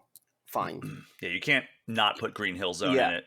Unfortunately, that became a theme because they ended up putting it in Sonic Forces and then Sonic Mania as well. It's in everything. Chemical Plant is the reason for most of my childhood anxiety. And because of the water rising? Yes. And so, like, I just think that that's such an iconic level as well. Sky Sanctuary, chef's kiss. And I think that Izuka said in his interview with you that that's his favorite level of all time. Did he? I can't recall because I asked him literally 100 questions. Yeah, in that interview. I remember that one. But I guess maybe Flying Battery. Yeah, that's a good one. That could have been cool. I want to talk about the modern ones for a second because we've got a city level and then a city level. That to me is a problem. I don't think that for City Escape had to be in there because that's the best level of all time of any video game. That's just don't add. Wow, best level of all time in any video game. Yeah. But Speed Highway, I think, could have been shuffled out for Twinkle Park. Twinkle Park, interesting pick there. All right. Yeah. But we also got city levels, kind of, like very, very different city levels back to back in Crisis City and Rooftop Run. Okay, yeah. Those are cities, very different cities, but... Yeah, very different cities. Crisis City, so if I think of Sonic 06, the two most iconic levels are Crisis City and Kingdom Valley. Yeah, now we have them. Yeah, now we have them. And so, like, Crisis City, that's perfect for that one. If I'm thinking about... What was the other? Rooftop Run? Rooftop Run You can't get rid of that. Yeah, you can't get rid of that. But Planet Wisp, I think, was a misfire. I think Asteroid Coaster would have been a much, much better level. That would have been a cool pick, yeah. Yeah. I know that for the 3DS, I don't know if you played the 3DS Sonic Generation. Yeah. I wish they had some of those levels in this package. That would have been great. Maybe they'll put it as DLC, but like I don't know how like they could up-res it or adapt it or something. I feel like you would have to work from like the bottom up to like put that in, but like they had Emerald Coast, they had I mean now we have Radical Highway, but and they made it a Sonic level, which was interesting. They had Water Palace from the Sonic Rush games, which was let's look up the Sonic Generations 3DS. So I'll give you mine while we look this up. Yeah. So the notable absence that I have noted since 2011 is there are no levels from Sonic 3. Yeah. And I know Sonic 3 and Knuckles is now considered like canonically a single thing, and we're going to get into that more at the tail end of the show. Hint, hint. Yeah. But so my picks, if they were going to do a Sonic 3, I have 3 picks for you. Either Launch-Based Zone, because that's extremely unique. Ice Cap Zone, which might present problems because of the music. But, you know, that's maybe the most iconic level in there. I also like Hydro City. Hydro City is a fantastic. Hydrocity or Hydrocity? I've always said Hydrocity, but it makes sense that it would be Hydro City. Yeah, I don't know. And then also, you know, in Sonic Generations, you fight Shadow, you fight Metal Sonic, and you fight Silver. Yeah. These are rival battles that you fight against. Why doesn't he fight his original rival, Knuckles? Because he's at the birthday party. Yeah, but like this could be classic Knuckles. That would be a cool way to bring in the classic version of that character. But they've teamed up more than they fought. But he was Sonic's original rival. That's a way they could loop in Sonic 3 content. I guess that's true. He like was bring Sonic's classic original... Knuckles the way classic Tails is there. Like classic Knuckles is part of the original 3. You're not wrong. You're not wrong.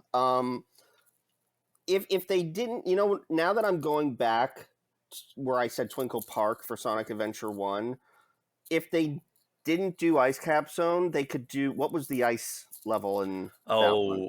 Was it Ice Cap? I don't know if that was also considered Ice Cap. I think it might have also been called Ice Cap. But like having that snowboard, it was Ice Cap. Okay, having that snowboard thing at the end might be a little too similar to like the gun chase and everything, like the truck chase. Skydeck could have been a cool level as well. So here again, Sonic Generations on 3DS, which again, none of this content is in Sonic X Shadow Generations. Green Hill. It had Casino Night from Sonic Adventure 2. Yep.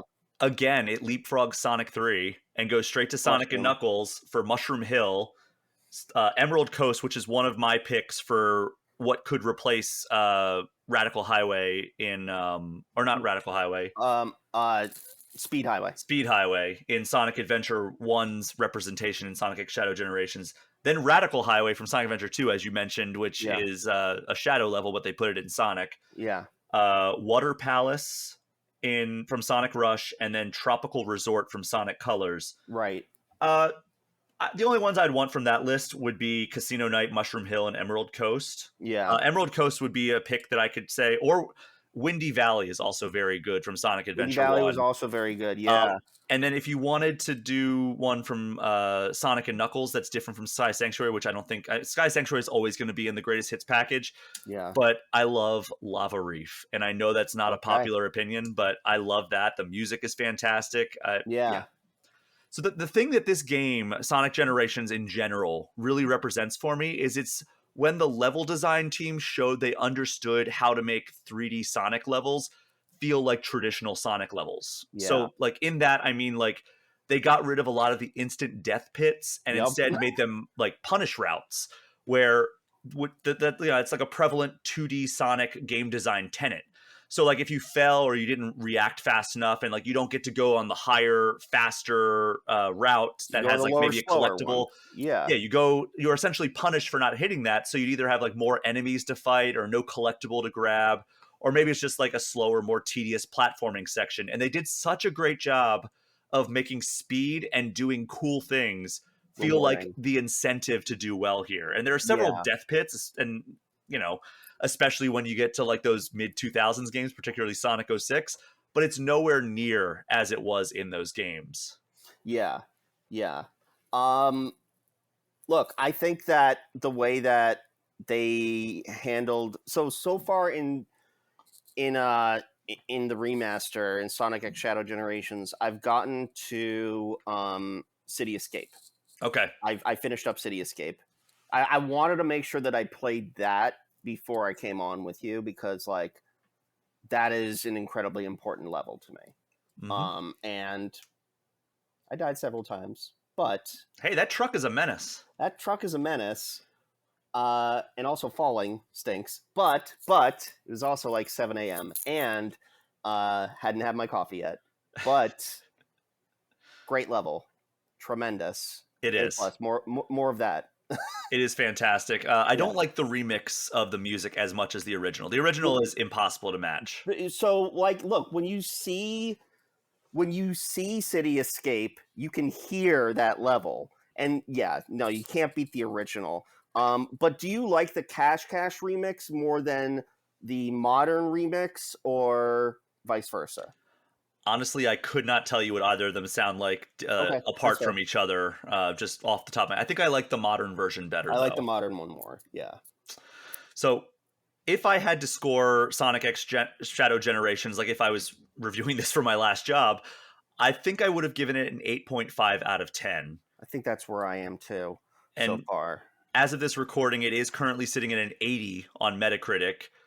And it's available now on Switch as well as every other major platform.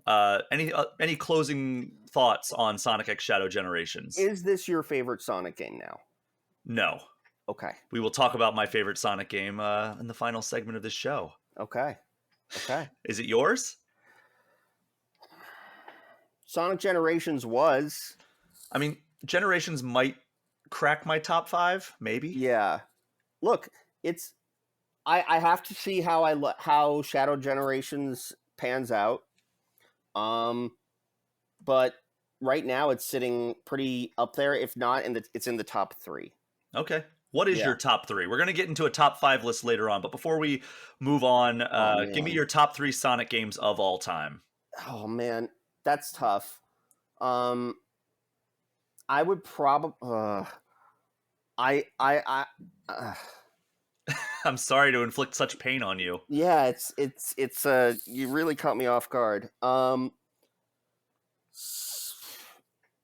This one probably. Okay. I mean, the base Sonic Generations at least, and so I can already say that the remake is up there. Sonic Adventure 2. All right. Yeah. And probably Sonic Frontiers. Solid list. All modern stuff. I guess you're not as much of a classic guy anyway. No, like look, I got as far, I just kept on dying in the classic games. And I only owned Sonic 2 and then Sonic and Knuckles. And I just never got around to playing the other ones. Okay. I think I tried them out, but like I couldn't like fall in love with them because I just kept dying in them. Somebody needs to gift this man Sonic Origins. Yeah. Is it on sale right now? That's what I'm looking up right now. I will take care of that. I did see that. Yeah. It is on sale right now. Is it included in PS Plus? I don't know. I could not tell you, but it's on sale on Switch right now. If you do Digital Origins Plus, it's 50% off. Currently $20. That includes the extra playable character and the Game Gear games and everything. I'll get it right after this call, and I won't play it immediately because I've got a ton of other. Yes, understandable to be honest. But before we move on to our final segment of this show, there are a couple other new releases that I wanted to mention. One of which I've been playing. So the game is called Slay the Princess. It came out on PC last year. Oh, wait, sorry. The top 5 Sonic levels. We'll do that. We'll get to that at the end. Sorry. I cut you off. So Slay the Princess came out on PC last year. And when I went to the Game Awards, I had multiple people telling me it was one of the most overlooked games of 2023. And I've been meaning to check it out, but it was only on Steam to this point. I didn't want to play it on Steam. And it finally came to consoles this week through a definitive edition called Slay the Princess, The Pristine Cut. And it's basically a text-based visual novel adventure horror game where all you're doing is selecting actions and dialogue options. It's, hand drawn, still animation basically, and you have this very short scene that plays out. I'm not going to really spoil much, as I'm going to avoid as much as I can. But here's how like my beginning played out. Basically, like I enter, and it's like you're in this wood, like the woods, right? And there's a narrator, and the narrator's like, "Hey, like you're here. Your job is to go and follow this path, go into this cabin. You'll go to the basement. There's a princess that is chained to a wall. Your job is to kill her." And you have the reactions that you can choose. You're like, "All right, on it," or like, wait, what? Like that doesn't seem like a good thing to do." Right. All the way up to like, "No, screw this, I'm out." And through a variety of different interactions, based on how you do, like how you approach it, it's going to play out differently. And I'm asking all these questions, like, "What do you mean?" Like, what? And they're like, "Oh, well, like if you don't kill her, she's going to end the world." And you're like, "What does that even mean? Like, tell me more details. Like, how is she going to do it?" It's like, "I can't do that." And it's just like, what? And so like it's this kind of like mind trickery thing happening in your head of like trying to figure out like what's going on. It's very mysterious. So I'm not, again, very minor spoilers here, but like this is for the very beginning of the game. So I go down and I'm talking to the princess, and she's like explaining like what's going on, and like she's confused, and she's like, seems kind of like a standard like damsel in distress princess kind of thing. So it's like, all right, well, I guess I should kill you because like I'm told that like the world is going to end if I don't. And so I go to do it, and she like fights back and ends up killing me as well. As And you like we do. we both die. And like as you're laying there, like the narrator's narrating all of this. And if you try to go against what the narrator's telling you you're supposed to do, he will argue with you actually. So it's like Whoa. breaking of Okay. the fourth wall. Yeah. And as like your eyes are closing, the princess just looks over at you and goes, "Oh, you think this is the end?" And like laughs. And then it says chapter 2, and you're right back in the woods. And it's like, oh man. And like the narrator's like, "Oh, your job is to kill this princess." And you're like, "Wait, we were just here." And it's like, "No, you weren't. Like, I've never met you before." And it's like this whole thing of like, what is going on? What is this loop? And like as you go, like things change as you play through the same scenario over and over again. It is so cool. I'm not all the way through my playthrough yet, but it says it's a pretty short experience. I am absolutely in love with this game, What and are you playing it on? I'm playing it on Xbox, Okay. but it's on everything pretty much now. But yeah, it drew me in immediately with that intriguing mystery, and it is absolutely bonkers in so many ways. And it's, to be honest, probably my favorite game that we've talked about this episode so far. No. In my top 10 of this year, Sonic X Shadow Generations barely cracks the top 10. Interesting. Slay the Princess, for what it is like probably top 6, top 7. But it came out in 2023. But this version I is an see. all new version. I don't know what they added to this definitive version. And it's also, I mean, if you want to get technical, Sonic X Shadow Generations, most of that game came out in 2011. Yeah, So I realized it right before you said it. So yeah, that game is out now. It gets a rousing endorsement from me. Again, with the disclaimer, I've not played it all the way through to the end, like a full playthrough, but I'm excited. Like everything that you do seems to impact like how the story plays out, and like they react, and like if you don't do things like the way these different characters. Oh, and like each time, like when you come back, there's actually a different like inner monologue. Like it starts off as like you have the hero, and that is your inner monologue. And then like when I got killed in the first time, and it's all based on your choices. Like your first loop might not play out that way. But when I did, I came back because I was like so defiant against this guy. I then had the hero voice and the stubborn voice, and they were like arguing with each other as I was going throughout, like, what should I do? Like the hero was like, "Oh, well, we should obviously set her free and let her go." And then the stubborn voice was like, "Oh no, we should not listen to this guy." And then like I did a different thing, and then another voice came out and like started man. like, so it's like these conflicting personalities within you that are also trying to influence your decision. Did you know that there was a $200 collector's edition of this game? Yeah. There's a statue of, I think, the princess. Interesting. I'm not going to get that, but I will check out this game. This actually sounds something to derail my backlog for. And according to How Long to Beat, it is only a 3-hour experience. 3-hour game, yeah. So you are set if like you're like worried about your backlog. Look, I'm talking to somebody who will own 3 copies of Sonic X Shadow Generations like a psychopath, and so I am happy to. How much is this game? Like $20? It's currently on sale 10% off. It's normally $18. It's $16.19 on the eShop. Sold. The Pristine Cut. I'm trying to see what exactly it does add. 3 brand new chapters replete with mysteries and consequences. Never before seen princesses who will all murder you without a second thought. Oh, geez, this is right up my alley. Paying more money for more consequences than women that want to murder me. That sounds great. Expansions to familiar routes. Over 35% more content overall. All filled with great opportunities this, and a new ending. Track your progress, cherish your memories, relive your exploits, and uncover deeply hidden secrets with new gallery feature. Over 1,200 new hand-penciled frames, hand-illustrated by Abby Howard. Over 2,500 new lines of dialogue, new dialogue. I think they typoed here. New lines of fully voiced dialogue by the impeccable Jonathan Sims and Nicole Goodnight. So it seems like a pretty substantial expansion over the original if you played the original. Out. Yeah.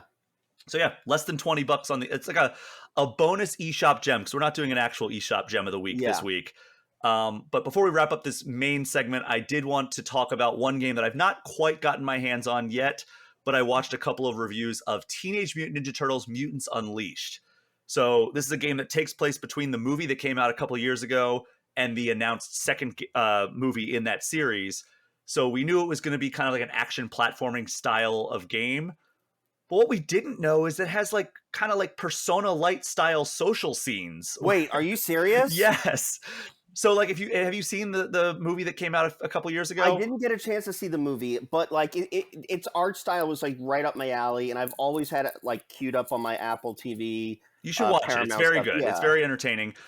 But yeah, like you can meet up and it has a day and nighttime calendar system. So like you can choose who you want to hang out with. And then each turtle has different friends that they meet up with. And you develop friendships with these characters. No. And you also have a deadline for when you need to get through your mission. And, you know, you can be like, oh, well, I'm going to go complete this mission. Or no, I'm going to go hang out with this person. Like I'm going to play as Raph and go hang out with this person at the swimming pool or whatever. And you just blew my mind into smithereens. Like this sounds like a Benny game. Look at some like videos on YouTube.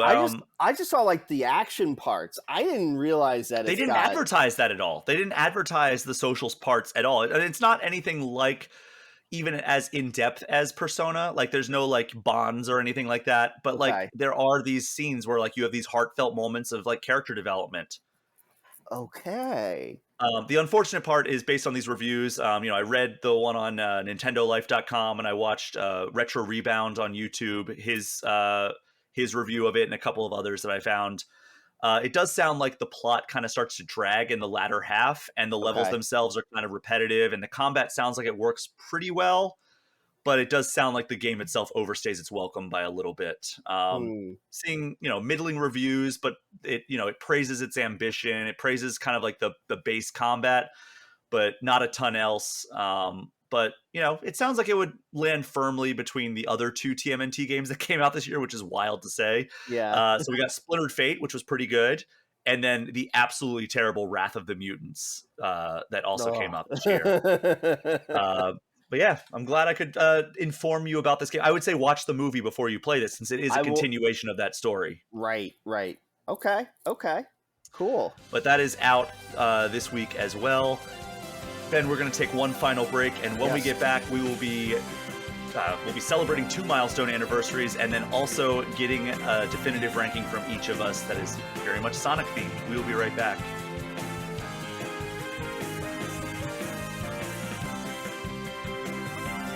We are back, and it is time for Definitive Ranking, a recurring segment where we take a Nintendo topic and give our own personal top 5 lists. Since the main segment focused primarily on a game where you travel back in time to play through a selection of Sonic's greatest hits levels, Ben, I want to get your top 5 Sonic levels of all time. So start at 5, count it down to 1, give me a quick sentence or two about each. Sure thing. So I would say Asteroid Coaster. I just felt like it was just such a unique level, and it really like played into the entire theme park aspect of Sonic Colors. Yep. Kingdom Valley. I can't describe the emotion that I felt when I first saw footage of Sonic 06, and then how we were all crushed collectively at the same time. We were crushed 40. But I feel like seeing it in Shadow Generations restored what it should have looked like. Yeah. And so, nevertheless, the original one still holds a special place in my heart, except for the end part where you're running through that water and you always die. Chemical Plant, because my first experience with anxiety ever, that definitely like messed me up. But and then Emerald Coast. I mean, Sonic Adventure is just so iconic, and just having that, like, the whale chase after you was so iconic. Emerald Coast was my Mario 64, or Sonic Adventure was my Mario 64. And so seeing having Emerald Coast and seeing just how it sort of influenced other beach levels, I think was just so amazing. And then City Escape. I mean, I've got the Sonic Generations statue for that. Like, you take a look at that level and you can just hear it. I do have 5 quick honorable mentions. Okay. Sorry. Definitive Ranking, a recurring segment where we take a Nintendo topic and give our personal top 10 lists, apparently. It's actually 6 honorable mentions. Oh, sorry. Twinkle Park from Sonic Adventure 1, Emerald Hill from Sonic 2, because that was the very first Sonic level I ever played. Same. Crisis City. Flying Battery. Crisis City is like one of my least favorite Sonic levels. So specifically Crisis City in for Silver's campaign. Okay. Because I really liked his powers and when they worked, and like the environment that you were doing them in when again it worked. Yeah. Sidebar, Shadow's story in Sonic 06 is maybe my favorite Shadow story. Okay. Yeah. I thought it was like, dude is trying to like help the world, and eventually the world will turn on him. And Mephiles offers him a bargaining chip. I know I'm going on like a Sonic 06 rant. Deal with it. And he says no, takes off his inhibitor rings, and just speeds right through him as All Hail Shadow by Crush 40 plays. That is sick. I don't care. Whatever. It seems like Project 06, if you followed that at all, where it's a fan mod that aims to basically fix all the problems with Sonic 06. Like capture what was promised. Yeah. I have seen like YouTubers, like Sonic YouTubers, say that like if they finish this, because like, it seems like they finished, I think, the Sonic and Shadow campaign levels. Yes. And they have finished the Sonic like hub world stuff. Yes. If they're basically saying like if they continue down this path, it might end up being the best Sonic game. Yeah. Jack Botnick has played some, and he's relayed the same information to me. So I mean, because right now, you know, a lot of people consider it one of the worst games of all time, not just worst Sonic game, like one of the worst games of all time. It was, and it was a game that I played in college to sometimes make myself feel better about myself if I was really sad. But like it was a bad game, but it was an important moment of gaming history because failures lead to successes. Mm-hmm. So what are your other honorable mentions? The other ones were Skydeck and Rooftop Run. And yeah. Which one's Skydeck from? Skydeck is from Sonic Adventure. Okay. Yeah. And I would have loved to have seen something for that in Generations, because then you get like the Egg Fleet in Generations, right? From Sonic Adventure 1. That could have been like really cool to see. That would have been cool. Yeah. All right, well, here are my 5. Yeah. I have Emerald Coast from Sonic Adventure. The the whale scene blew my freaking mind when it happened, and they tried to recreate it in Sonic 06 and it just wasn't as good. Nope. But Emerald Coast was just fantastic. It showcased what we have now come to know as modern Sonic. Like, the first level that you play in that game is Emerald Coast, and it doesn't disappoint. It's like, okay, I see the potential of like how this could be amazing. Right. You felt transported to that beach. Like, it just, the music, like, all of it hits. Yeah. Number 4, Chemical Plant Zone from Sonic 2 for all the reasons you listed, but also like the music slaps, the level design is fantastic. I could do without the water, but like I get that Yeah, that me is like it's an important like reminder that like there is risk reward in success. So do you like the Generations for both classic and modern I think reinterpretation for it? the remixes in the music, you mean? No, Just and the level design. I think the best remake of, because it's also in Forces and Mania as well, right? Both of them are in. Yeah, it has sections of it, And then it's also in Frontiers if you count the cyberspace levels. That's true. Because the cyberspace levels in Frontiers are Green Hill, Chemical Plant, and Sky Sanctuary, right? Those are the 3 themes that they have. There's a city one. Yeah, I don't know which one it would be, but it's kind of a mix of City Escape with a bunch of other city things. But yes. So I think the best representation of Chemical Plant is in Mania. Okay. I think that's the best Chemical Plant since the original, and I would even say maybe it's better than the original. Why? I think they alleviated some of the annoyances that came with, oh, you missed jumping on this one moving platform, you're going to drown to death now. Right. They give you ways to get back up there.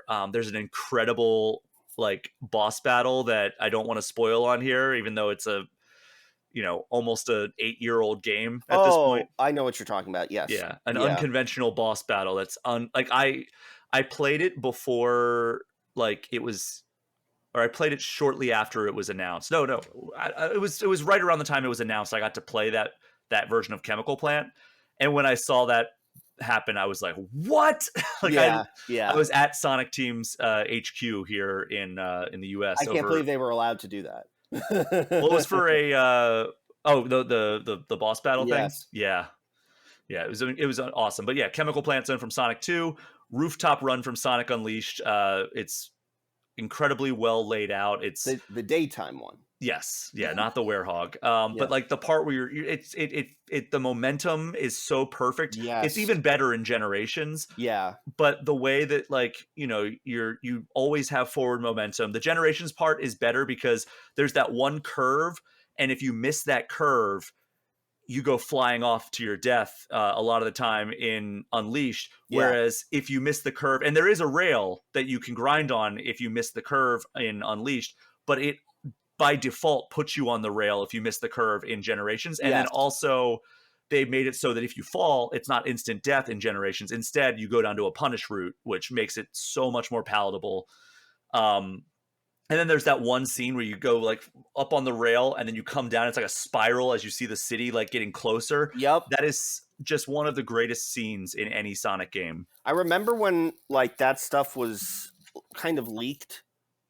Like, I think that there was like an E3 press kit that was leaked for Xbox, and it sort of showed like that this level is orange roofs. And I remember that being one of the assets, and I was like, E3, get here now. Like, I can't wait to see this.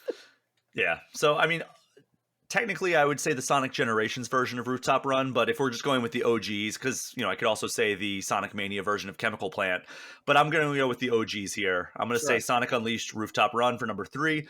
Number 2, Hydra City or Hydrocity from Sonic 3. It showed that water levels can actually be good. I never thought in my life that a water level in a Sonic game would be one of my favorite games, but the more I thought about it, the music is phenomenal, and it's maybe the best water level in platforming history. Have you ever heard of OC Remix? Don't think so. OC Remix is like it's overclocked remix. They do a bunch of video game remixes and they make them all free and stuff. There's this amazing remix of Hydrocity or Hydro City. I will send it to you. It's incredible. They did an entire album for Sonic and Knuckles. That's awesome. Tee Lopes also does a great remix of it too. And then number 1, City Escape. I mean, come on, right? The thing that surprised me the most about my list is that it's more modern than classic, which is Yeah. wild because I'm definitely a classic Sonic guy, ride or die. But like, and modern, I actually considered one of the honorable mentions I do want to shout out. I Oh, so forget. you had an honorable mention Well, list. one that almost made the list that Okay. I was trying to think unconventionally. It's one of the cyberspace levels in Frontiers. Flowing? Yes. Yeah. That Yeah. is so good. And I played that obsessively to get the S Yes, rank, and I rank. eventually did. But it was Yes. one of the hardest challenges I've done in a Sonic game, getting that S rank. But it's so rewarding, and like you get it under that 45 seconds. I think that Something was like the that. like that is an insane number, and like you hit that, like you feel that dopamine rush, like it's just, and the music slaps, like it's The just, music is one of my favorite vocal tracks in all of Sonic. yes. It's incredible. But yeah, definitive ranking in the can. We have 2 quick anniversaries I wanted to shout out before we close out this extremely jam-packed episode. Ben, game that you love, I know from our discussions, Pokemon Yellow Yeah, turned 25 this week. that's Uh, crazy. so this released 2 years after Red and Green launched in Japan, and just 1 year after Red and Blue arrived in the US. Hidden memory. Okay. Do you want me to hit you with it, or do you want to? So yeah, go for it. Okay. Hidden memory. I remember being with my mom and my sister and my little brother in Toys R Us, and we were just like looking like just around, and I saw that there was a game called Pokemon Yellow, and I had already played Pokemon Blue and Red obsessively, and I was like, didn't know that this existed because the internet was like not like nobody really had it widespread yet, and so I was just like going into a store and finding out about a video game, you don't have that anymore. No. And so I will hold on to that memory until the day I die. I picked up that game and I was like, "Can I get this?" And my mom was like, "Yes, you can get that." And then I picked up a figurine of Jessie from Team Rocket and I was like, "Can I get this?" And she's like, "No." So the interesting thing about Pokemon Yellow is originally Clefairy was going to be the mascot of the Pokemon franchise. Yeah. And then Pikachu's popularity, I would say primarily driven by the anime, caught Game Freak off guard, and they wanted to create a more definitive version of Red and Blue, or Green, while also capitalizing on the newfound popularity of Pikachu and the Pokemon anime. And the result was Pokemon Yellow Special Pikachu Edition. And Yellow is, largely the same as Red and Blue, but it removes Squirtle, Charmander, and Bulbasaur as your starter options and only lets you choose Pikachu. And then your rival, instead of doing the rock, paper, scissors choosing of like the Pokemon that's strong against you, he gets Eevee. Yes. And then, like in the show, Pikachu doesn't go in his Pokeball, and instead he follows you around out in the field. You can turn and talk to him, and you can see what his mood is, and you make him happy or sad depending on how you treat him and how you battle with him, which added another element. So like, if you level him up a lot, he'll be really happy, or if he faints a lot, he'll be like really sad. If you try to use a Thunderstone, that's not going to work. And then unlike Red and Blue, you can actually get all 3 of the original starters through quests that are similar to how Ash got all 3 of them in the anime. And it also swaps out the Team Rocket grunts for encounters with Jessie and James from the anime. And there's a special minigame called Pikachu's Beach, which could only be accessed by connecting your Yellow with Pokemon Stadium on N64. Or you could win a contest, which I think that fewer people did it that way. Yes. And several of the sprites were also updated to either look better or look more like the cartoon as well. Color was also improved a little. Yes. Yeah. So the game launched in the US on October 19th, 1999, alongside a special Pikachu-themed Game Boy Color. And it also was all coinciding with Pokemon the first movie hitting theaters a few weeks later. They did it all right. The synergy, baby. Yeah. There's a reason it's the highest grossing entertainment franchise of all time. Yes. By the way, Clefairy is the mascot in the Pokemon manga for Koro Koro magazine. I have that manga. Yeah. And yeah, it was interesting that their partner Pokemon is Clefairy. Yeah. So yeah, that's an interesting relic of that. And then in 2018, we got Pokemon Let's Go Pikachu and Let's Go Eevee, which were remakes of Pokemon Yellow for Switch.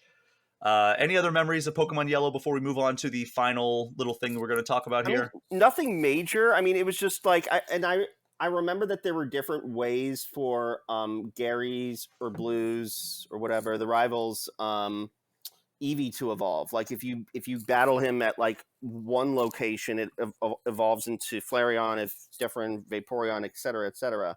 But yeah, it was just it was an amazing game, and I just had so many great memories of playing it. Yeah, I still remember I knew about it because I was Pokemon obsessed at that point in my life, and Yeah. I dragged my mom to take me to Best Buy. But how and did you grab it. know about it? I'm Through a sure I read magazine? about it in a gaming magazine, or like Okay. maybe while I was watching the Pokemon anime, they probably had a commercial on for it or something like that. So the magazine is, I think, how I ended up learning about Gold and Silver. Okay. Well, this was only a year before Gold and Silver as well. Yeah. I think it was Game Pro magazine. Yeah. Probably. I mean, I was reading Game Pro, EGM, Nintendo Power. Yeah. Occasional Game Informer back then as well. So like it was probably one of those that I saw it. I want to say Game Informer was probably the most likely candidate. No, wait, no. Game Informer, the time they put Pikachu on the cover was for Smash Brothers 64. I don't think they did. I would look it up, but they nuked our website, so yes. I can't. Let me ask you this: is Pokemon Yellow like more your favorite than Red and Blue and all that? I think Fire Red and Leaf Green are my favorite telling of that story. Kanto? Okay. Yeah. It should be Pikachu and Let's Go Pikachu and Let's Go Eevee, but I don't like the wild Pokemon encounters. Everything else I love. I love I love that like they did all these things to like modernize it, and it should be my favorite. If they could just put out a patch that got rid of... But you're not doing battles. You're not doing battles against You are. Pokemon.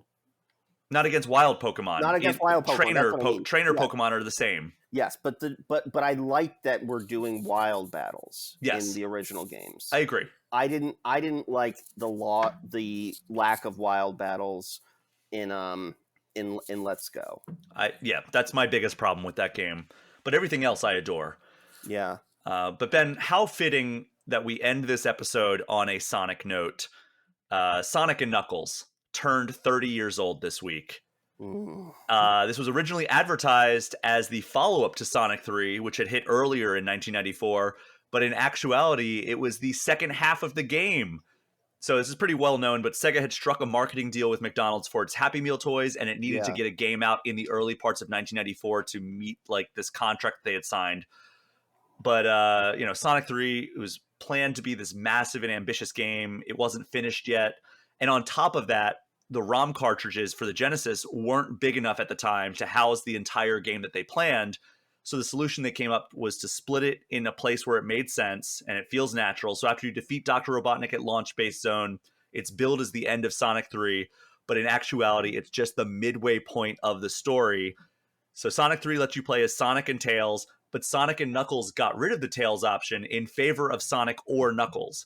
And then depending on which character you choose, it was a different path through these levels. So the real magic came with how Sega branched it together as one seamless adventure. Yeah. So Sonic and Knuckles had the physical cartridge had this little flip top lid, which you could move back to reveal a cartridge slot, an extra cartridge slot for your Genesis. This was called lock-on technology, which let you stack another game on top of it to differing effects. Most of the games, including Sonic 1, if you stacked them on the Sonic and Knuckles, you pretty much just played almost infinite Blue Sphere bonus stages. Yeah. But Sonic and 2 and Sonic 3 had special effects. So Sonic 2 allowed you to play through the game as Knuckles, which was a fun bonus. Yep. Sonic 1 was originally planned to have this feature as well, but the team didn't like how the level design and Knuckles' abilities meshed, so they just got rid of that and canceled that plan. But the main event was connecting Sonic 3. So this gave you Sonic 3 and Knuckles, which is the best of both of those games because you could play through the entire adventure. Angel Island, the first level in Sonic 3, all the way through to Death Egg Zone and the subsequent Doomsday Zone from Sonic and Knuckles. As Sonic, Tails, Sonic and Tails, or Knuckles. And just like in Sonic and Knuckles, if you play through Sonic 3 as Knuckles, he goes through the levels in a completely different route a lot of the times, and he faces different bosses. And it actually, the story of Knuckles takes place after Sonic and Tails' adventure. Yeah. And this version also added the Super Emeralds, which allowed Sonic to change into Hypersonic if he collected all 7 Chaos Emeralds and then collected all 7 Super Emeralds, Which we will never see again. I've asked Azuka about that, and he Yeah. said they're in a different dimension now. Ah, yes. The Super Emeralds. Of course they are. Once you beat the game, you could choose your level on that save file, which was super cool if you wanted to go back and play. And it gave you custom artwork depending on how complete you did it. So if you got all the Sonic or all the Chaos Emeralds, it would give you a Super Sonic image. If you got all the Super Emeralds, it was and beat like all the levels, you got like this 3D image, which was like the most graphically advanced thing I'd ever seen in my life at that point, of Sonic, Knuckles, and Tails, like 3D models on like this placard. But Sonic and Knuckles arrived on Genesis on October 18th, 1994, has been released a ton of times, which has proven challenging at times since Sonic 3 was ignored for a lot of the time, reportedly due to the music licensing issues. So it felt like Sega was kind of only releasing half of the experience in a lot of these more recent compilations and releases. But thankfully, Sega seems to have fixed that problem through the Sonic Origins collection, which came out in 2022, which replaced a lot of the music in several of the zones in Sonic 3. But doesn't the music, isn't it not great? Some people like it a lot. I do not like it a lot. Okay. But most of the music is still intact. But like Ice Cap Zone, Launch Base Zone, and Carnival Night Zone are all very different music pieces. It used to be pretty unanimous among Sonic fans that Sonic 2 is the greatest game in the series history. And then it seemed like folks started saying that Sonic Mania was the greatest game in Sonic history. But now I feel like people are joining me in my it's always been this consistent opinion since I played this game that Sonic 3 and Knuckles is the greatest Sonic game ever created. I think that has kind of become the prevailing sentiment at this point. Ben, I know you've not played Sonic 3 and Knuckles, but what do you think is the best 2D Sonic game? Because the ones you gave me are 3D. Yeah, I think the best 2D Sonic game is probably Mania. Okay. I mean, but you only get that after you learn from everything else, True. But that's video games in general. That's video games in general. But Sonic and Knuckles does hold Sonic 2 and Sonic and Knuckles and Sonic 2 and Knuckles do hold a very special place in my heart. You got to play Sonic 3 and Knuckles and see the brilliance. I 100% will. I wish that I could play it with the original music though, because the Ice Cap Zone music does slap. Mm-hmm. And but I will for sure check those out. But yeah, Sonic 2 and Sonic 2 and Knuckles hold very special places in my heart. So I was trying to look up like what the name of the actual song that the Ice Cap Zone takes the synth line from. Yeah. It's Hard Times by the Jetsons with a Z. Oh. You can find that on your streaming services. And you can hear like, oh yeah, this is absolutely the Ice Cap Zone. Like they took this synth line from this B-side. So wait, then for every song that's not included, did they take something from something? Is that the issue? Well, because Carnival Night also is very similar to a Michael Jackson song. And then Launch Base, it has Michael Jackson's voice sampled. And then on top of that, what podcast was I listening to where it seems like I think it was Retronauts. They made the connection that the composer or like the guy who was in charge of composing the Launch Base Zone song, there's a part of that song that goes doot doot doot doot doot doot doot doot, and if you listen to the soundtrack of the Ninja Turtles, the first live action Ninja Turtles movie, there is a song on that soundtrack that has that exact same line, and it's composed by the same guy. That's crazy. So I think there's a double whammy there. That maybe there was some stuff there, like that Retronauts. Shout out to them for I think they were the ones that found that connective tissue. But yeah, there's a lot of music problems, and I've tried to get Sega to comment on it over the years. And unfortunately, they're not going to do that. Yeah, unfortunately, they've said they can't provide comment. But yeah, before we wrap up, for those who are not $10 patrons and are wondering what is happening on the other side of the fence, over on All Things Gamers this week, Kate Sanchez joined me to give her reviews of Unknown 9 Awakening and Netflix's Tomb Raider: The Legend of Lara Croft. We also talked some Dragon Ball Sparking Zero, Venom: The Last Dance, and Smile 2. It is, after all, spooky season. And again, All Things Gamers is the exclusive weekly podcast for those who support my Patreon at the $10 level.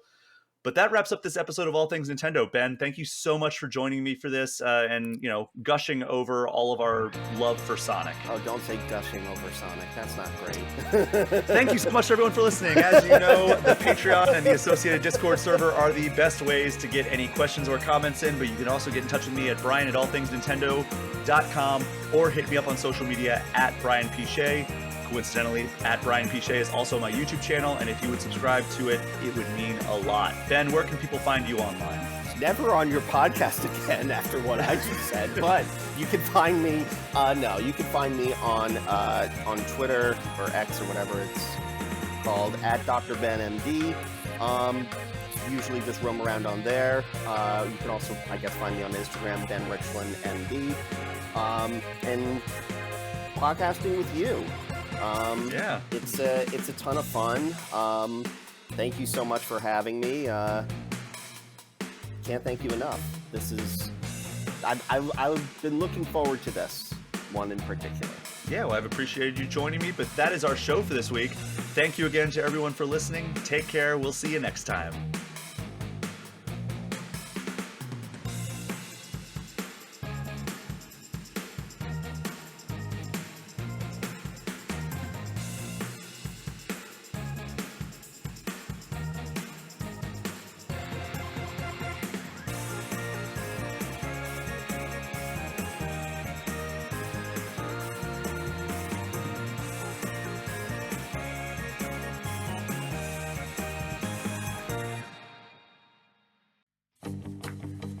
Before we wrap up this episode of the All Things Nintendo podcast, I just wanted to give a special shout out to the $10 members of the All Things Nintendo Patreon page.